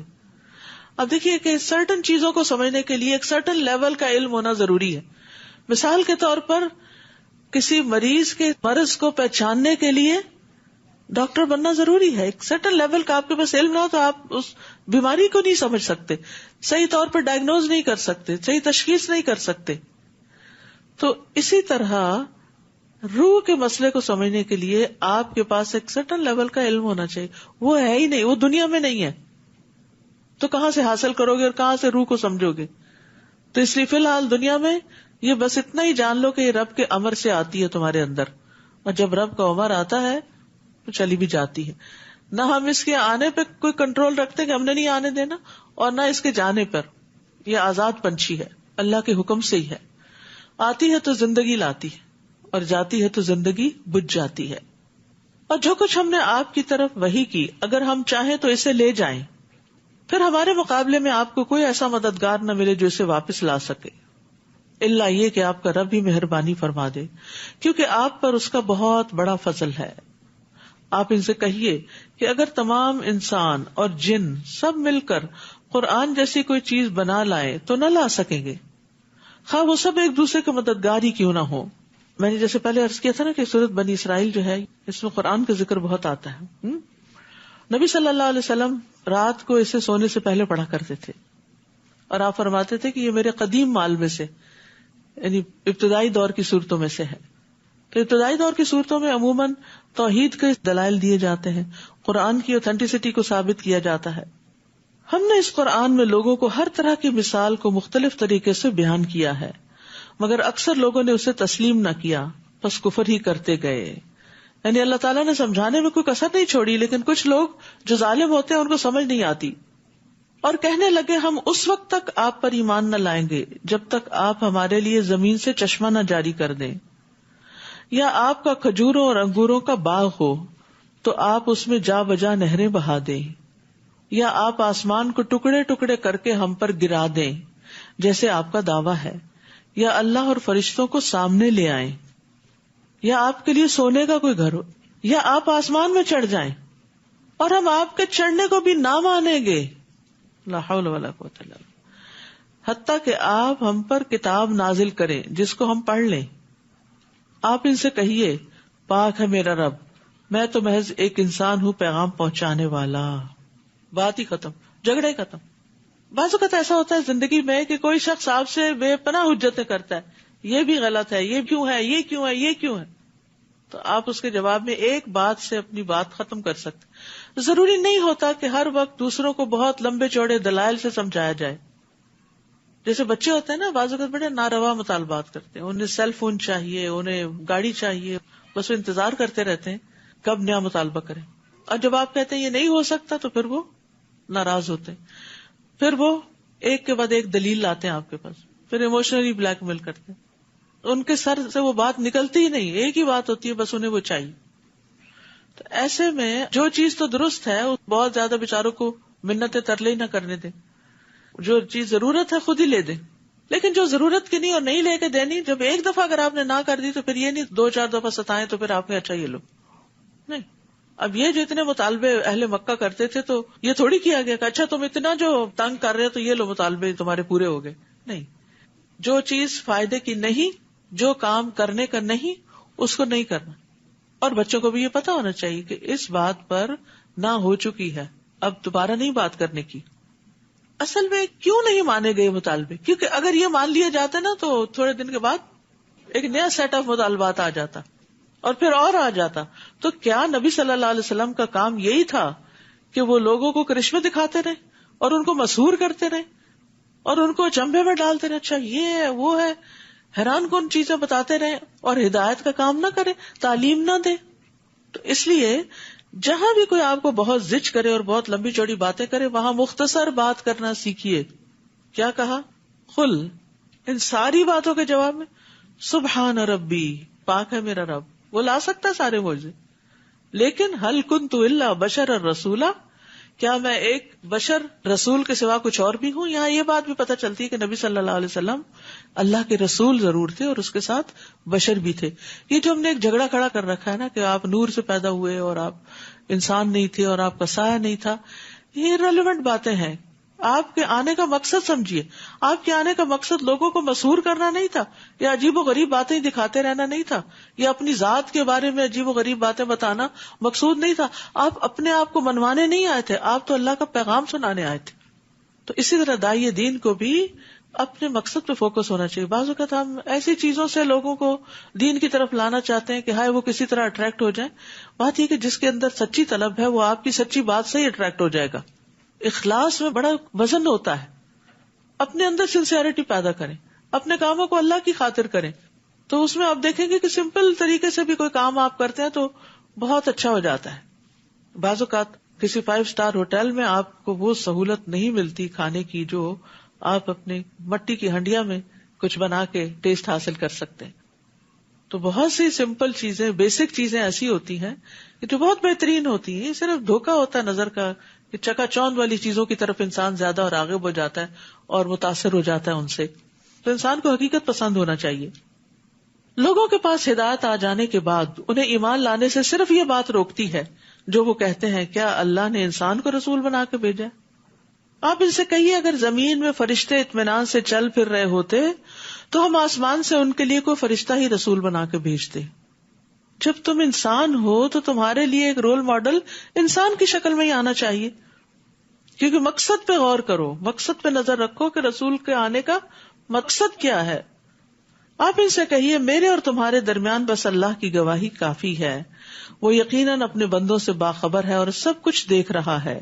جسے اللہ ہدایت دے دے وہی ہدایت پا سکتا ہے اور جسے وہ گمراہ کر دے تو ایسے لوگوں کے لیے اللہ کے سوا آپ کوئی مددگار نہ پائیں گے. اور قیامت کے دن ہم انہیں اوندھے منہ، اندھے، گونگے اور بہرے بنا کے اٹھائیں گے. ان کا ٹھکانہ جہنم ہے، جب بھی اس کی آگ بجھنے لگے گی ہم اسے ان پر اور بھڑکا دیں گے. استغفر اللہ. حسن کہتے ہیں کہ میدان حشر کی طرف جانے سے لے کر آگ میں داخل ہونے تک وہ اندھے، گونگے اور بہرے ہوں گے. جہنم میں جا کے سب کچھ اب انہیں نظر آ رہا ہوگا. ذالک جزاؤہم بانہم کفروا بآیاتنا. یہ آفت، یہ مصیبت ان پہ کیوں آئے گی؟ یہ ان کا بدلہ ہے کیونکہ انہوں نے ہماری آیات کا انکار کیا اور کہا جب ہم ہڈیاں اور ریزہ ریزہ ہو جائیں گے تو کیا از سر نو پیدا کر کے اٹھائے جائیں گے. یعنی آخرت کو نہیں مانا تھا. کیا انہوں نے دیکھا نہیں کہ وہ اللہ جس نے آسمانوں اور زمین کو پیدا کیا وہ اس بات پر قادر ہے کہ ان جیسے پھر پیدا کر دے؟ اس نے ان کے لیے ایک مدت مقرر کر رکھی ہے جس میں کوئی شک نہیں، مگر ظالم اسے ماننے والے نہیں، بس کفر ہی کرتے جاتے ہیں. آپ ان سے کہہ دیجئے اگر میرے رب کی رحمت کے خزانوں کے مالک تم ہوتے تو ان کے خرچ ہو جانے کے اندیشے سے سب کچھ اپنے ہی پاس رہنے دیتے. واقعی انسان بہت تنگ دل ہے. وَكَانَ الْإِنسَانُ قَتُورًا. قطورا کا مطلب ہوتا ہے کنجوس اور مال کو خرچ کرنے سے روکنے والا، مال خرچ نہ کرے. اور ہم نے موسیٰ کو 9 نشانیاں عطا کی تھیں. تو بنی اسرائیل سے پوچھ لیجئے کہ جب موسیٰ ان کے پاس آئے تو فرعون نے ان سے کہا موسیٰ میں تو یہ سمجھتا ہوں کہ تجھ پر جادو کر دیا گیا ہے. موسیٰ نے جواب دیا تو خوب جانتا ہے کہ ان بصیرت افروز نشانیوں کو اس ہستی نے نازل کیا جو آسمانوں اور زمین کا مالک ہے. اور اے فرعون میں تو یہ سمجھتا ہوں کہ تو ہلاک ہی ہو کر رہے گا. اب فرعون نے یہ چاہا کہ بنی اسرائیل کو اس ملک سے اکھاڑ پھینکے تو ہم نے اسے اور جو اس کے ہمراہ تھے سب کو غرق کر دیا. اور اس کے بعد ہم نے بنی اسرائیل سے کہا کہ اس سرزمین میں آباد ہو جاؤ، پھر جب آخرت کے وعدے کا وقت آئے گا تو ہم تمہیں اکٹھا کر کے لے آئیں گے. یعنی دنیا میں تمہاری نسلیں جہاں کہیں بھی پھیل جائیں قیامت کے دن ہم تمہیں جمع کر لیں گے. وَبِالْحَقِّ أَنزَلْنَاهُ وَبِالْحَقِّ نَزَلَ. ہم نے اس قرآن کو حق کے ساتھ اتارا ہے اور حق کے ساتھ ہی یہ نازل ہوا ہے. اور ہم نے آپ کو محض بشارت دینے والا اور ڈرانے والا بنا کر بھیجا ہے. اور قرآن کو موقع بموقع الگ الگ کر کے نازل کیا ہے. یعنی ایک ہی دفعہ نہیں آیا قرآن بلکہ تھوڑا تھوڑا کر کے آیا تاکہ آپ اسے وقفے وقفے سے لوگوں کو پڑھ کر سنائیں، اور اسے بتدریج تھوڑا تھوڑا کر کے نازل کیا ہے. یعنی قرآن تو ایک لائف ٹائم چیز ہے جس سے انسان فائدہ اٹھائے. ٹھیک ہے، رمضان میں نبی صلی اللہ علیہ وسلم کا طریقہ یہ تھا کہ پورے قرآن کا دور کرتے تھے، یعنی پوری ریویژن ہو جاتی تھی، کیونکہ قرآن نازل ہی اس مہینے میں ہوا ہے. لیکن رمضان گزر جائے تو پھر اتنا نہیں تو تھوڑا تھوڑا تھوڑا تھوڑا انسان اس کے ساتھ اپنا تعلق قائم رکھے تاکہ آب حیات ملتی رہے. آپ ان سے کہیے تم اس پر ایمان لاؤ یا نہ لاؤ. اس سے پہلے جن لوگوں کو علم دیا گیا ہے جب انہیں یہ قرآن پڑھ کر سنایا جاتا ہے، پھر قرآن کی بات ہوئی تو وہ ٹھوڑیوں کے بل سجدے میں گر پڑتے ہیں. یعنی ٹھوڑی کے بل کا مطلب یہ نہیں کہ زمین پہ اپنی ٹھوڑی رکھ دیتے ہیں جیسے پیشانی رکھی جاتی ہے، یعنی ماتھے سے سجدہ کرنے کے بجائے ٹھوڑی پہ کر رہے ہوتے ہیں. نہیں، مطلب یہ ہے کہ وہ جھک جاتے ہیں. تو اب آپ دیکھیے کہ جب آپ جھکتے ہیں تو آپ کی ٹھوڑی کہاں لگتی، آپ کے سینے تک آ جاتی ہے. اور پکار اٹھتے ہیں پاک ہے ہمارا رب، یقیناً ہمارے رب کا وعدہ تو پورا ہو کر ہی رہنا ہے. اور وہ ٹھوڑیوں کے بل روتے ہوئے گر پڑتے ہیں، اور یہ قرآن ان کے خشوع کو اور بڑھا دیتا ہے. جو بھی علم رکھتا ہے اس پر لازم ہے کہ وہ اس مقام تک پہنچے ہی کہ قرآن سنتے ہوئے اس میں خشوع و خضوع اور عاجزی ہو. ہر قرآن پڑھنے سننے والے کے اندر یہ عاجزی آنی ضروری ہے کہ وہ پڑھتے پڑھتے پکار اٹھے رب کو، رو پڑے. یعنی قرآن ہمارے جذبات کی تسکین بھی کرتا ہے. مسند دارمی میں ابو محمد تیمی روایت کرتے ہیں، جسے ایسا علم دیا گیا جو اسے رونے پہ مجبور نہیں کرتا، وہ اس لائق ہے کہ اسے علم ہی نہ دیا جاتا. کیونکہ اللہ تعالیٰ نے علماء کی یہ صفت بیان کی ہے، علم والے قرآن پڑھ کے سن کے ان کی آنکھیں بھیگ جاتی ہیں، ان کی آنکھوں میں آنسو آ جاتے ہیں. نجاشی کے بارے میں 7ویں پارے کے شروع میں آپ نے پڑھا تھا، ترى اعینہم تفیض من الدمع مما عرفوا من الحق. نبی صلی اللہ علیہ وسلم نے ایک دفعہ عبداللہ بن مسعود سے کہا کہ تم مجھے قرآن پڑھ کر سناؤ، تو انہوں نے سورۃ النساء کی آیات تلاوت کی. تو جب اس آیت پہ پہنچے فَكَيْفَ إِذَا جِئْنَا مِن كُلِّ أُمَّةٍ بِشَهِيدٍ آخر تک، تو کہتے ہیں میں نے اپنا سر اٹھایا. نبی صلی اللہ علیہ وسلم اس وقت رو رہے تھے، یعنی عبداللہ بن مسعود تو پڑھ رہے تھے، تو کسی آدمی نے ان کو ٹھوکا دیا کہ دیکھو نبی صلی اللہ علیہ وسلم رو رہے ہیں. تو پھر وہ کہتے ہیں کہ میں نے سر اٹھایا تو دیکھا کہ آپ کے آنسو بہ رہے ہیں. تو خود نبی صلی اللہ علیہ وسلم بھی قرآن پڑھ کر سن کر رویا کرتے تھے. تو ہم سب کو بھی اس کی کوشش کرنی چاہیے. اگر رونا نہیں بھی آتا تو رلانا چاہیے، جہنم کی آیتیں پڑھ کے یا کسی بھی طرح کہیں نہ کہیں، کبھی سنتے ہوئے تراویح میں، کبھی دن کو تلاوت کرتے ہوئے، کبھی قرآن کی مجلس میں، کسی نہ کسی جگہ دل نرم ہونے چاہیے. کہ اگر قرآن سے اگر دل نرم نہیں ہوتے تو یہ صرف کوئی انٹلیکچوئل ایکٹیویٹی نہیں ہے. جس سے پہلے میں نے عرض کیا تھا نا، حضرت عمر جو تھے وہ نماز پڑھاتے ہوئے رویا کرتے تھے، اور پچھلی صفوں کے لوگ ان کے آہو بکا سن لیتے تھے. آپ ان سے کہہ دیجئے اللہ کہہ کے پکارو یا رحمان کہہ کر، جو نام بھی تم پکارو گے اس کے سبھی نام اچھے ہیں. اور آپ اپنی نماز نہ زیادہ بلند آواز سے پڑھیے نہ بالکل پست آواز سے، بلکہ ان کے درمیان اوسط درجے کا لہجہ اختیار کیجیے. وَقُلِ الْحَمْدُ لِلَّهِ الَّذِي لَمْ يَتَّخِذْ وَلَدًا، اور کہہ دیجیے ہر طرح کی تعریف اللہ ہی کے لیے ہے جس نے کسی کو بیٹا نہیں بنایا، نہ بادشاہی میں اس کا کوئی شریک ہے، اور نہ ہی ناتوانی کی وجہ سے کوئی اس کا مددگار ہے. وَكَبِّرْهُ تَكْبِيرًا، اور اس کی خوب خوب بڑائی بیان کیجیے. سورۃ الکہف. بسم اللہ الرحمن الرحیم. الحمد للہ الذی انزل علی عبده الکتاب ولم یجعل له عوجا قیما لینذر بأسا شدیدا من لدنہ ويبشر المؤمنين الذين يعملون الصالحات أن لهم أجرا حسنا ماكثين فيه أبدا وينذر الذين قالوا اتخذ الله ولدا. سورۃ الکہف نور دینے والی سورت ہے. جو شخص جمعہ کے دن سورۃ الکہف پڑھتا ہے تو وہ 2 جمعوں کے درمیان اس کے لیے نور روشن کر دیتی ہے. رسول اللہ صلی اللہ علیہ وسلم نے فرمایا، جس نے سورۃ الکہف کی تلاوت ایسے کی جیسے وہ نازل ہوئی، یعنی صحیح طریقے سے پڑھا اس کو، تو یہ اس کے لیے قیامت کے دن اس کی اقامت گاہ سے مکہ تک نور کا سبب بنے گی. اور جس نے اس سورت کی آخری 10 آیتیں پڑھی پھر دجال نکل آیا تو اس کو کوئی نقصان نہ دے گا. نبی صلی اللہ علیہ وسلم نے فرمایا جو آدمی سورۃ الکہف کی ابتدائی 10 آیتیں یاد کر لے گا وہ دجال کے فتنے سے محفوظ رہے گا۔ شروع کرتی ہوں اللہ کے نام سے جو بے انتہا مہربان نہایت رحم فرمانے والا ہے۔ سب تعریف اللہ کے لیے ہے جس نے اپنے بندے پر یہ کتاب یعنی قرآن نازل کیا اور اس میں کوئی کجی نہیں رکھی۔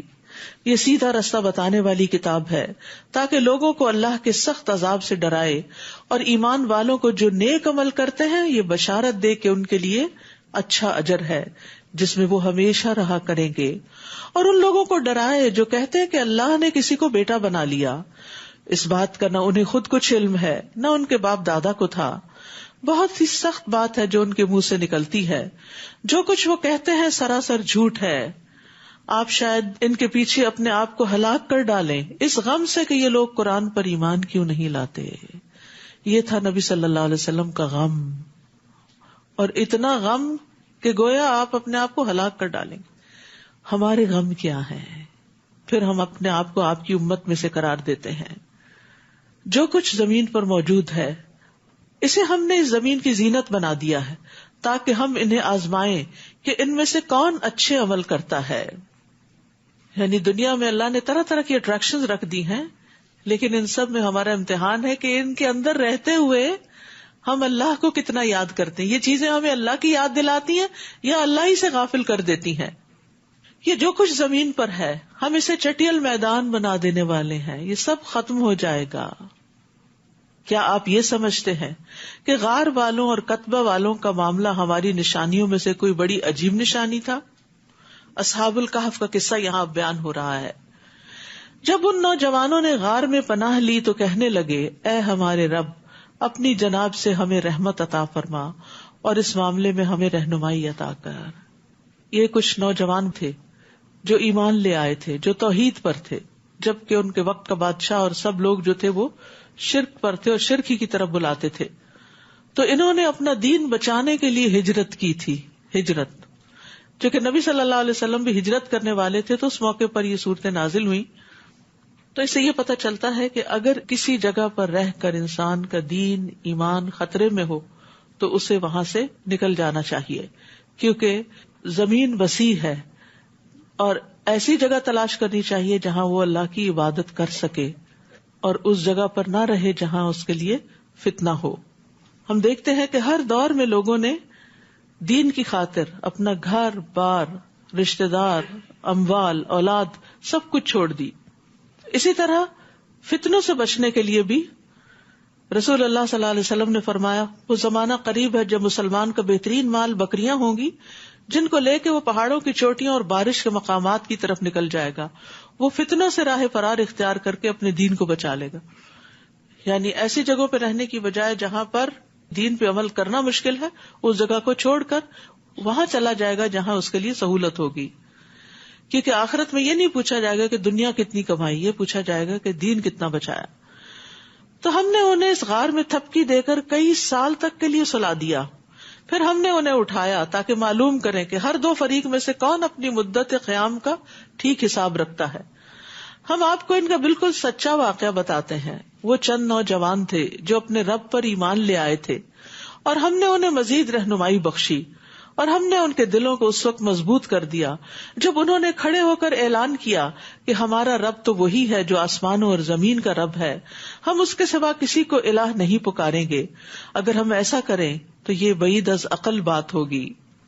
تو اللہ سبحانہ تعالیٰ نے ان کے ارادے کے بعد ان کو سارے اسباب بھی مہیا کر دیے، ان کے دل کو جما دیا۔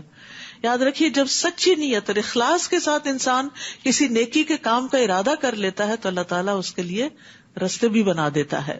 پھر آپس میں کہنے لگے، یہ ہماری قوم کے لوگ جنہوں نے اللہ کے سوا دوسروں کو الہ بنا رکھا ہے، تو پھر یہ ان کے الہ ہونے پر کوئی واضح دلیل کیوں نہیں لاتے؟ بھلا اس شخص سے بڑا ظالم اور کون ہو سکتا ہے جو اللہ پر تہمت لگائے؟ اور اب جب کہ تم لوگوں نے اپنی قوم کے لوگوں سے اور ان کے معبودوں سے جنہیں یہ لوگ پوچھتے ہیں کنارہ ہی کر لیا ہے، تو آؤ اس غار میں پناہ لے لو، تمہارا رب تم پر اپنی رحمت وسیع کر دے گا اور تمہارے معاملے میں آسانی پیدا کر دے گا۔ یعنی ان کے لیے اور تو کہیں جانے کا راستہ نہیں تھا، کوئی اور شہر اور کوئی اور ملک اور کوئی اور آبادی، تو انہوں نے غار میں ہی جا کے پناہ لے لی۔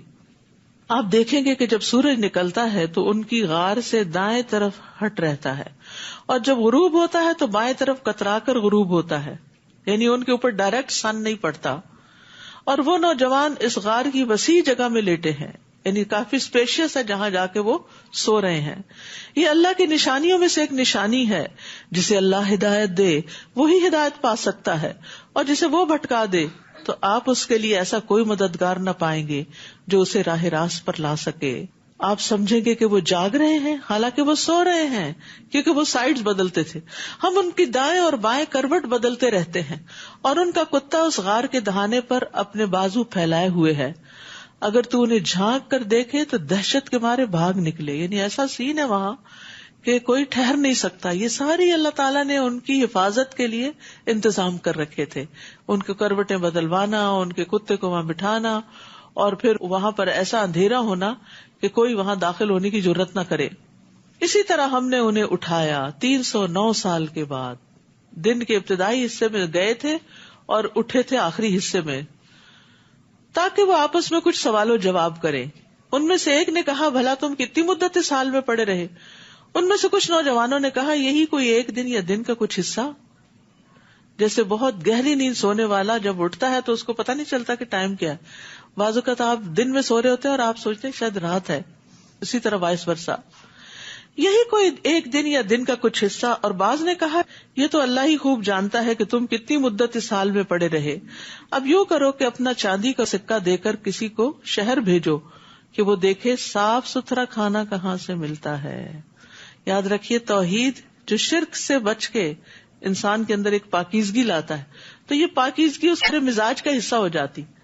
کپڑے میں، جسم کے معاملے میں، کھانے پینے میں، ازدواجی تعلقات میں، ہر چیز میں انسان پھر پاکیزگی کی تلاش میں رہتا ہے. گندی چیزوں سے اس کی روح بیزار ہوتی ہے. وہاں سے وہ آپ کے لیے کھانے کو کچھ لائے، اور اسے نرم رویہ اختیار کرنا چاہیے. یہاں نصف قرآن ہو گیا الحمدللہ.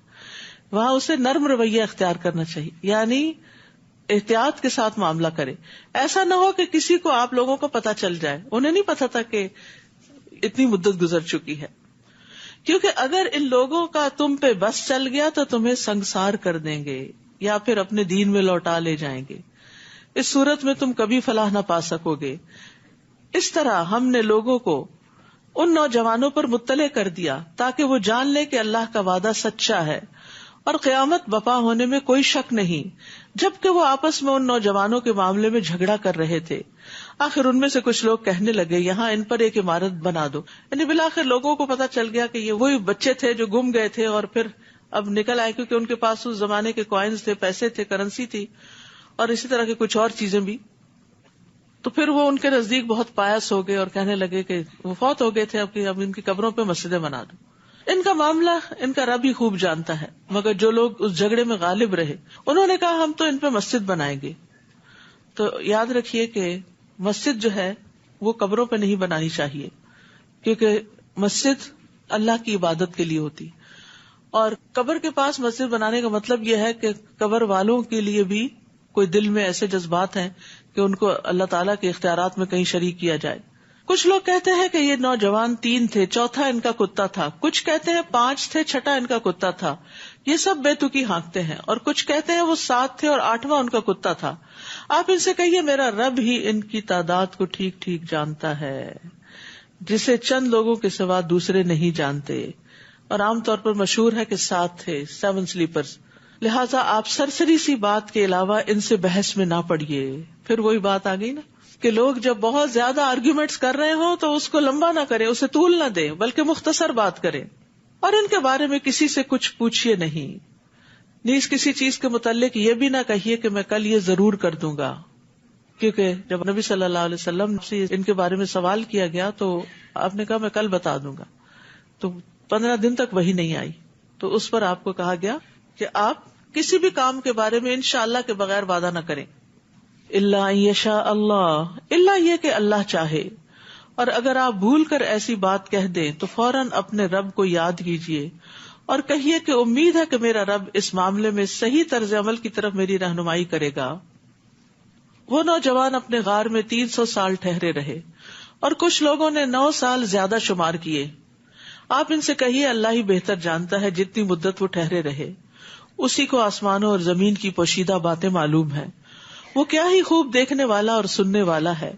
ان چیزوں کا اللہ کے سوا کوئی کارساز اور منتظم نہیں، اور وہ اپنی حکومت میں کسی کو شریک نہیں کرتا۔ یہ بھی توحید کا حصہ ہے کہ ہر چیز پر اختیار صرف اللہ کا ہے۔ اے نبی، جو کچھ آپ کی طرف وحی کیا گیا ہے آپ اپنے رب کی کتاب میں سے انہیں وہ پڑھ کر سنا دیجئے، کوئی اس کے ارشادات کو بدل دینے کا مجاز نہیں، اگر کوئی ایسا کرے تو آپ اللہ کے سوا اس کے لیے کوئی جائے پناہ نہ پائیں گے۔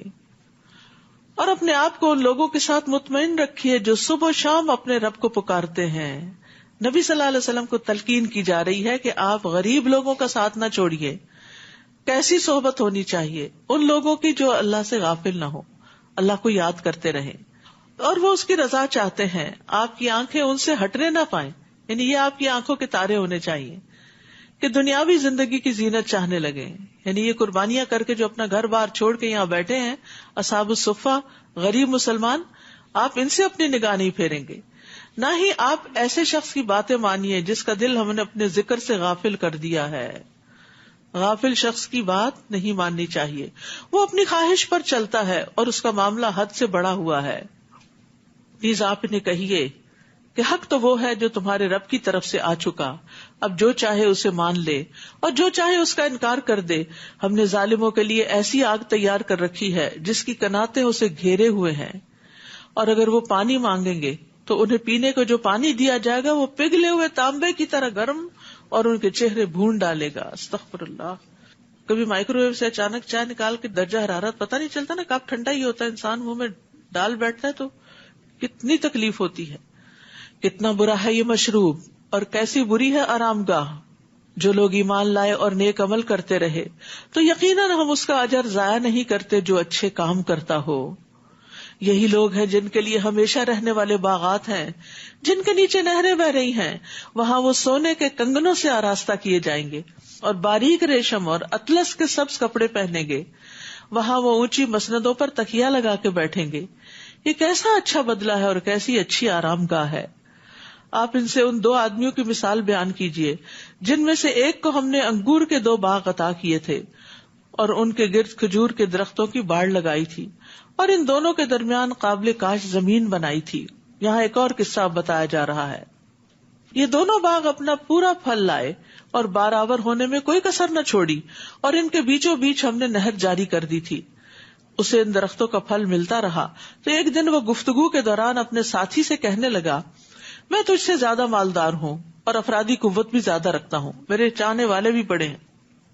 یہی کہتے کہتے وہ اپنے باغ میں داخل ہوا، اس حال میں کہ وہ اپنے اوپر ظلم کر رہا تھا، اور کہنے لگا، میں تو نہیں سمجھتا کہ یہ باغ کبھی اجڑ بھی سکتا ہے، اور نہ ہی میں یہ گمان کرتا ہوں کہ قیامت قائم ہوگی، اور اگر مجھے اپنے رب کے ہاں پلٹا کر لے جایا بھی گیا تو میں یقیناً اس سے بہتر جگہ پاؤں گا۔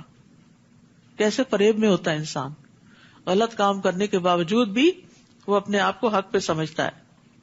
اس کے ہمسائے نے گفتگو کرتے ہوئے اس سے کہا، کیا تو کفر کرتا ہے اس ذات سے جس نے تجھے مٹی سے اور پھر نطفے سے پیدا کیا اور تجھے ایک پورا آدمی بنا کھڑا کیا؟ رہی میری بات تو اللہ ہی ہے اور میں اس کے ساتھ کسی کو شریک نہیں بناتا۔ اور جب تو اپنے باغ میں داخل ہوا تو یہ کیوں نہ کہا کہ ماشاء اللہ لا قوت الا باللہ، وہی ہوتا ہے جو اللہ چاہتا ہے، اور اللہ کی توفیق کے بغیر کسی کا کچھ زور نہیں۔ پیچھے انشاءاللہ کا سکھایا گیا اور یہاں ماشاء اللہ کا۔ یہ کلمات ہماری زندگی کا حصہ ہونے چاہیے۔ بھلا دیکھو، اگر میں مال اور اولاد میں تم سے کمتر ہوں تو عین ممکن ہے کہ میرا رب مجھے تیرے باغ سے بہتر باغ عطا کر دے۔ کتنا آپٹیمسٹک اپروچ ہے۔ اور تیرے باغ پر آسمان سے کوئی آفت بھیج دے، یعنی یہ دن بدل بھی تو سکتے ہیں، جس سے وہ چٹیل میدان بن کر رہ جائے، اس کا پانی گہرا چلا جائے اور تو پانی نکال بھی نہ سکے۔ آخر یوں ہوا کہ باغ کے پکے ہوئے پھل کو عذاب نے آ گھیرا، اور جو کچھ وہ باغ پہ خرچ کر چکا تھا اس پر اپنے دونوں ہاتھ ملتا رہ گیا۔ وہ باغ اپنی چھتریوں پر گرا پڑا تھا۔ اب وہ کہنے لگا، کاش میں نے اپنے رب کے ساتھ کسی کو شریک نہ کیا ہوتا۔ اللہ کے سوا کوئی جماعت ایسی نہ تھی جو اس کی مدد کرتی، اور وہ خود بھی اس آفت کا مقابلہ نہ کر سکا۔ اب اسے معلوم ہوا کہ مکمل اختیار تو اللہ برحق کو ہے، وہی اچھا ثواب دینے والا اور انجام بخیر دکھانے والا ہے. جس سے کیا پتہ چلتا ہے کہ جو لوگ دولت پر بھروسہ کرتے ہیں تو دولت ڈھلتی چھاؤں ہوتی ہے، وہ کسی کی بھی وفادار نہیں ہوتی. مال کا مطلب بھی کیا ہوتا ہے؟ ڈھل جانے والا.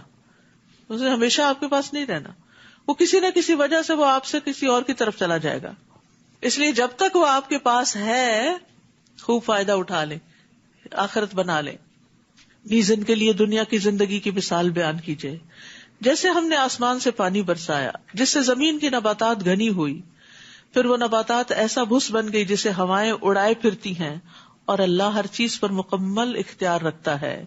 یہاں دنیا کو پانی سے تشبیہ دی گئی ہے کیونکہ پانی بھی ایک حالت میں قائم نہیں رہتا، دنیا کی بھی ایک حالت نہیں رہتی، اور دنیا انسان کے لیے آزمائشوں کی جگہ بنی رہتی، تبدیلیوں کی جگہ. المال والبنون زینۃ الحیات الدنیا والباقیات الصالحات خیر عند ربک ثوابا وخیر املا. یہ مال اور بیٹے تو محض دنیا کی زندگی کی رونق ہیں، ورنہ آپ کے رب کے ہاں باقی رہنے والی نیکیاں ہی ثواب کے لحاظ سے بھی بہتر ہیں اور اچھی امیدیں لگانے کے لحاظ سے بھی. اور جس دن ہم پہاڑوں کو چلائیں گے اور آپ زمین کو بالکل چٹیل اور ہموار دیکھیں گے اور ہم لوگوں کو جمع کریں گے تو ان میں سے کسی کو بھی باقی نہیں چھوڑیں گے.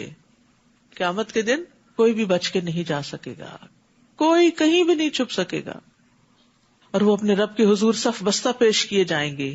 تو اللہ تعالیٰ ان سے فرمائیں گے آخر تم ہمارے پاس اسی طرح آ گئے جیسے ہم نے پہلی بار تمہیں پیدا کیا تھا، بلکہ تم تو یہ سمجھے بیٹھے تھے کہ ہم نے تمہارے لیے کوئی وعدے کا وقت مقرر ہی نہیں کیا تھا. وعدے کا وقت سے مراد آخرت کا دن. اور نامہ اعمال ہر ایک کے سامنے رکھ دیا جائے گا تو آپ مجرموں کو دیکھیں گے کہ وہ اعمال کے مدرجات سے ڈر رہے ہوں گے، کہیں گے ہائے ہماری کم بختی، اس کتاب نے نہ تو کوئی چھوٹی بات چھوڑی اور نہ ہی کوئی بڑی بات، سبھی کچھ ریکارڈ کر لیا، اور جو کام وہ کرتے رہے سب اس میں موجود پائیں گے، اور آپ کا رب کسی پر ذرا برابر بھی ظلم نہیں کرے گا.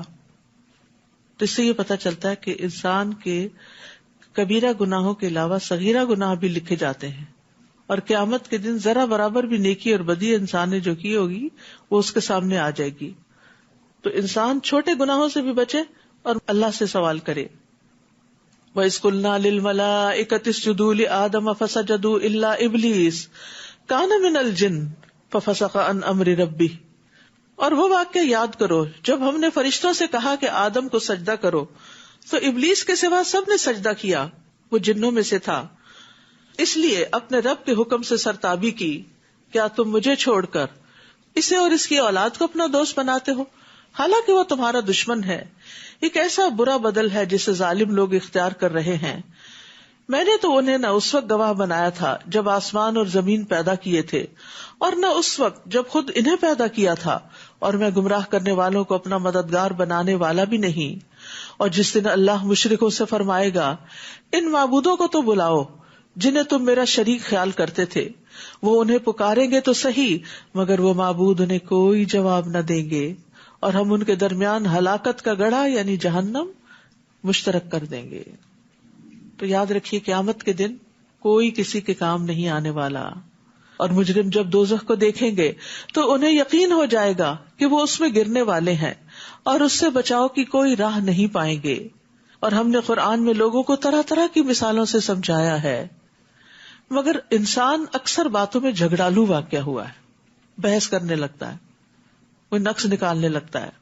اور جب لوگوں کے پاس ہدایت آ گئی تو انہیں اس پر ایمان لانے اور اپنے رب سے استغفار کرنے سے کس چیز نے روک دیا سوائے اس کے کہ وہ اس بات کے منتظر ہیں کہ ان سے پہلے لوگوں کا سب معاملہ پیش آ جائے یا عذاب ان کے سامنے آ جائے.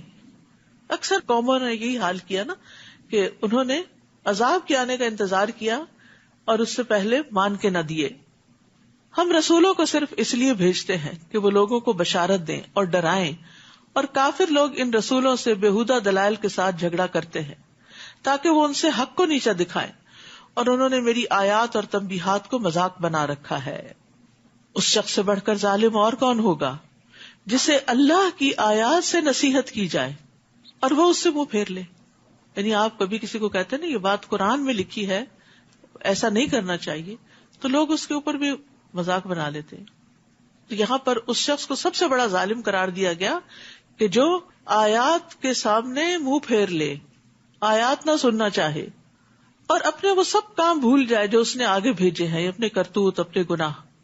ایسے لوگوں کے دلوں پر ہم نے پردے ڈال دیے ہیں کہ وہ قرآن کو سمجھ ہی نہیں سکتے اور ان کے کانوں میں گرانی ہے، اور اگر آپ انہیں راہ راست کی طرف بلائیں بھی تو وہ کبھی اس راہ پر نہیں آئیں گے.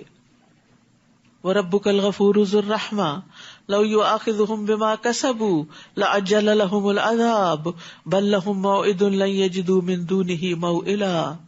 اور آپ کا رب بہت بخشنے والا اور رحمت والا ہے، ورنہ جو کچھ یہ لوگ کر رہے تھے اگر ان پر وہ گرفت کرتا تو جلدی ان پر عذاب لے آتا، بلکہ ان کے لیے وعدے کا وقت مقرر ہے جس سے یہ کوئی پناہ کی جگہ نہ پا سکیں گے.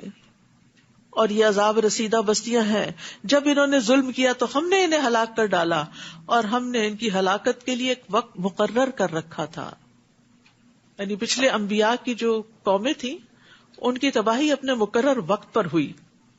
اور اب ایک اور قصہ ہے، موسیٰ علیہ السلام کا قصہ علم حاصل کرنے کا. اس قصے کے بارے میں آتا یہ ہے کہ ایک شخص نے بنی اسرائیل کے موسیٰ علیہ السلام سے پوچھا، کیا آپ سے بھی بڑا کوئی عالم ہے؟ تو انہوں نے کہا کہ میں نہیں جانتا، مجھے اپنے سے بڑا کوئی پتہ نہیں. تو اس پر اللہ سبحانہ تعالیٰ نے موسیٰ علیہ السلام سے کہا کہ وہ ایک ایسے بندے سے ملیں جو ان سے بھی زیادہ جانتا تھا. تو اصل میں یہ جتنی بھی چیزیں گزری ہیں نا، پیچھے جاہ ہے، حکومت، پھر دوسرے قصے میں دولت، اور اس تیسرے قصے میں علم، اور اگلے قصے میں اختیارات، یہ ساری چیزیں جہاں نعمتیں ہیں وہاں بہت بڑی آزمائش اور فتنہ بھی ہیں. تو ان کو صحیح طور پر استعمال کرنا چاہیے. اور وہ قصہ بھی یاد کرو جب موسیٰ نے اپنے خادم سے کہا، میں تو چلتا ہی جاؤں گا حتیٰ کہ 2 دریاؤں کے سنگم پر پہنچ جاؤں، یا پھر میں مدتوں چلتا ہی رہوں گا. سبحان اللہ. علم کا شوق تو یہ ہوتا ہے کہ جب تک میری مطلوبہ جگہ نہیں آتی میں چلتا رہوں گا، سفر کرتا رہوں گا. اور اس میں سمجھنے کی بات یہ بھی ہے کہ طالب علم کو اپنا علم بڑھانے کے لیے سفر کرنا چاہیے، حتیٰ کہ اگر وہ عالم بھی ہو جائے، کیونکہ موسیٰ علیہ السلام عالم تھے اور ان سے پوچھا گیا تھا کہ کوئی اور عالم بھی ہے، تو انہوں نے کہا نہیں. تو ان کو بھی کہا گیا کہ آپ اپنے آپ کو اور اپڈیٹ کر لیں اور آگے بڑھیں. اور آج کی ترقی یافتہ دنیا میں آپ دیکھیں کہ سارے جو سمجھدار علم والے ہوتے ہیں وہ مسلسل اپنے علم میں اضافہ کرتے ہیں. اور نبی صلی اللہ علیہ وسلم کو جو دعا سکھائی گئی تھی وہ کیا تھی؟ وَقُلْ رَبِّ زِدْنِی عِلْمًا. اور ہم دیکھتے ہیں کہ ہماری تاریخ ایسی مثالوں سے بھری پڑی ہے کہ جس میں لوگوں نے سال ہا سال علم کے لیے سفر کیے. جیسے امام بخاری جو تھے 16 سال تک سفر کرتے رہے اور بخاری کی حدیثیں جمع کرتے رہے، اور پھر انہوں نے ان کو لکھا ایک جگہ. 1000 استادوں سے زیادہ سے استفادہ کیا. پھر اسی طرح امام بخاری جابر بن عبداللہ کے بارے میں کہتے ہیں کہ جابر بن عبداللہ نے عبداللہ بن انیس سے صرف ایک حدیث سیکھنے کے لیے 1 مہینے کا سفر کیا تھا. اور وہ سفر بھی آج کی طرح کا سفر نہیں تھا، بہت مشقت والا سفر تھا، لیکن علم کا سفر جاری رکھا. یہ سفر سارے اسفار سے زیادہ خوبصورت سفر ہوتا ہے جو علم کے لیے کیا جاتا ہے. آپ میں سے بھی کچھ لوگ گھنٹہ 1.5 گھنٹہ 2 گھنٹے کی مسافت سے بھی آ رہے ہیں، سفر کر کے آ رہے ہیں. اور اس میں جب سیکھنے کے لیے جاتے ہیں تو ایک ایکسائٹمنٹ ہوتی ہے، جب سیکھ کے واپس جاتے ہیں تو سیکھی ہوئی باتیں دماغ میں پھر آتی ہیں. تو یاد رکھیے علم کے راستے کا سفر جنت کا سفر ہے. نبی صلی اللہ علیہ وسلم نے فرمایا، جو شخص حصول علم کے راستے پر چلتا ہے اللہ اس کے لیے جنت کا راستہ آسان فرما دیتا ہے. اب اس سفر پر جاتے ہوئے موسیٰ علیہ السلام نے اپنے ساتھ اپنے شاگرد یوشع بن نون کو بھی لے لیا. تو اب دونوں سفر کر رہے ہیں. فلما بلغا مجمع بینہما نسیا حوتہما. پھر جب وہ 2 دریاؤں کے سنگم پر پہنچ گئے تو اپنی مچھلی کو بھول گئے، اور اس مچھلی نے دریا میں سرنگ کی طرح اپنا راستہ بنا لیا. پھر جب وہ وہاں سے آگے نکل گئے تو موسیٰ نے اپنے خادم سے کہا، ہمارا کھانا لاؤ، اس سفر نے تو ہمیں بہت تھکا دیا ہے.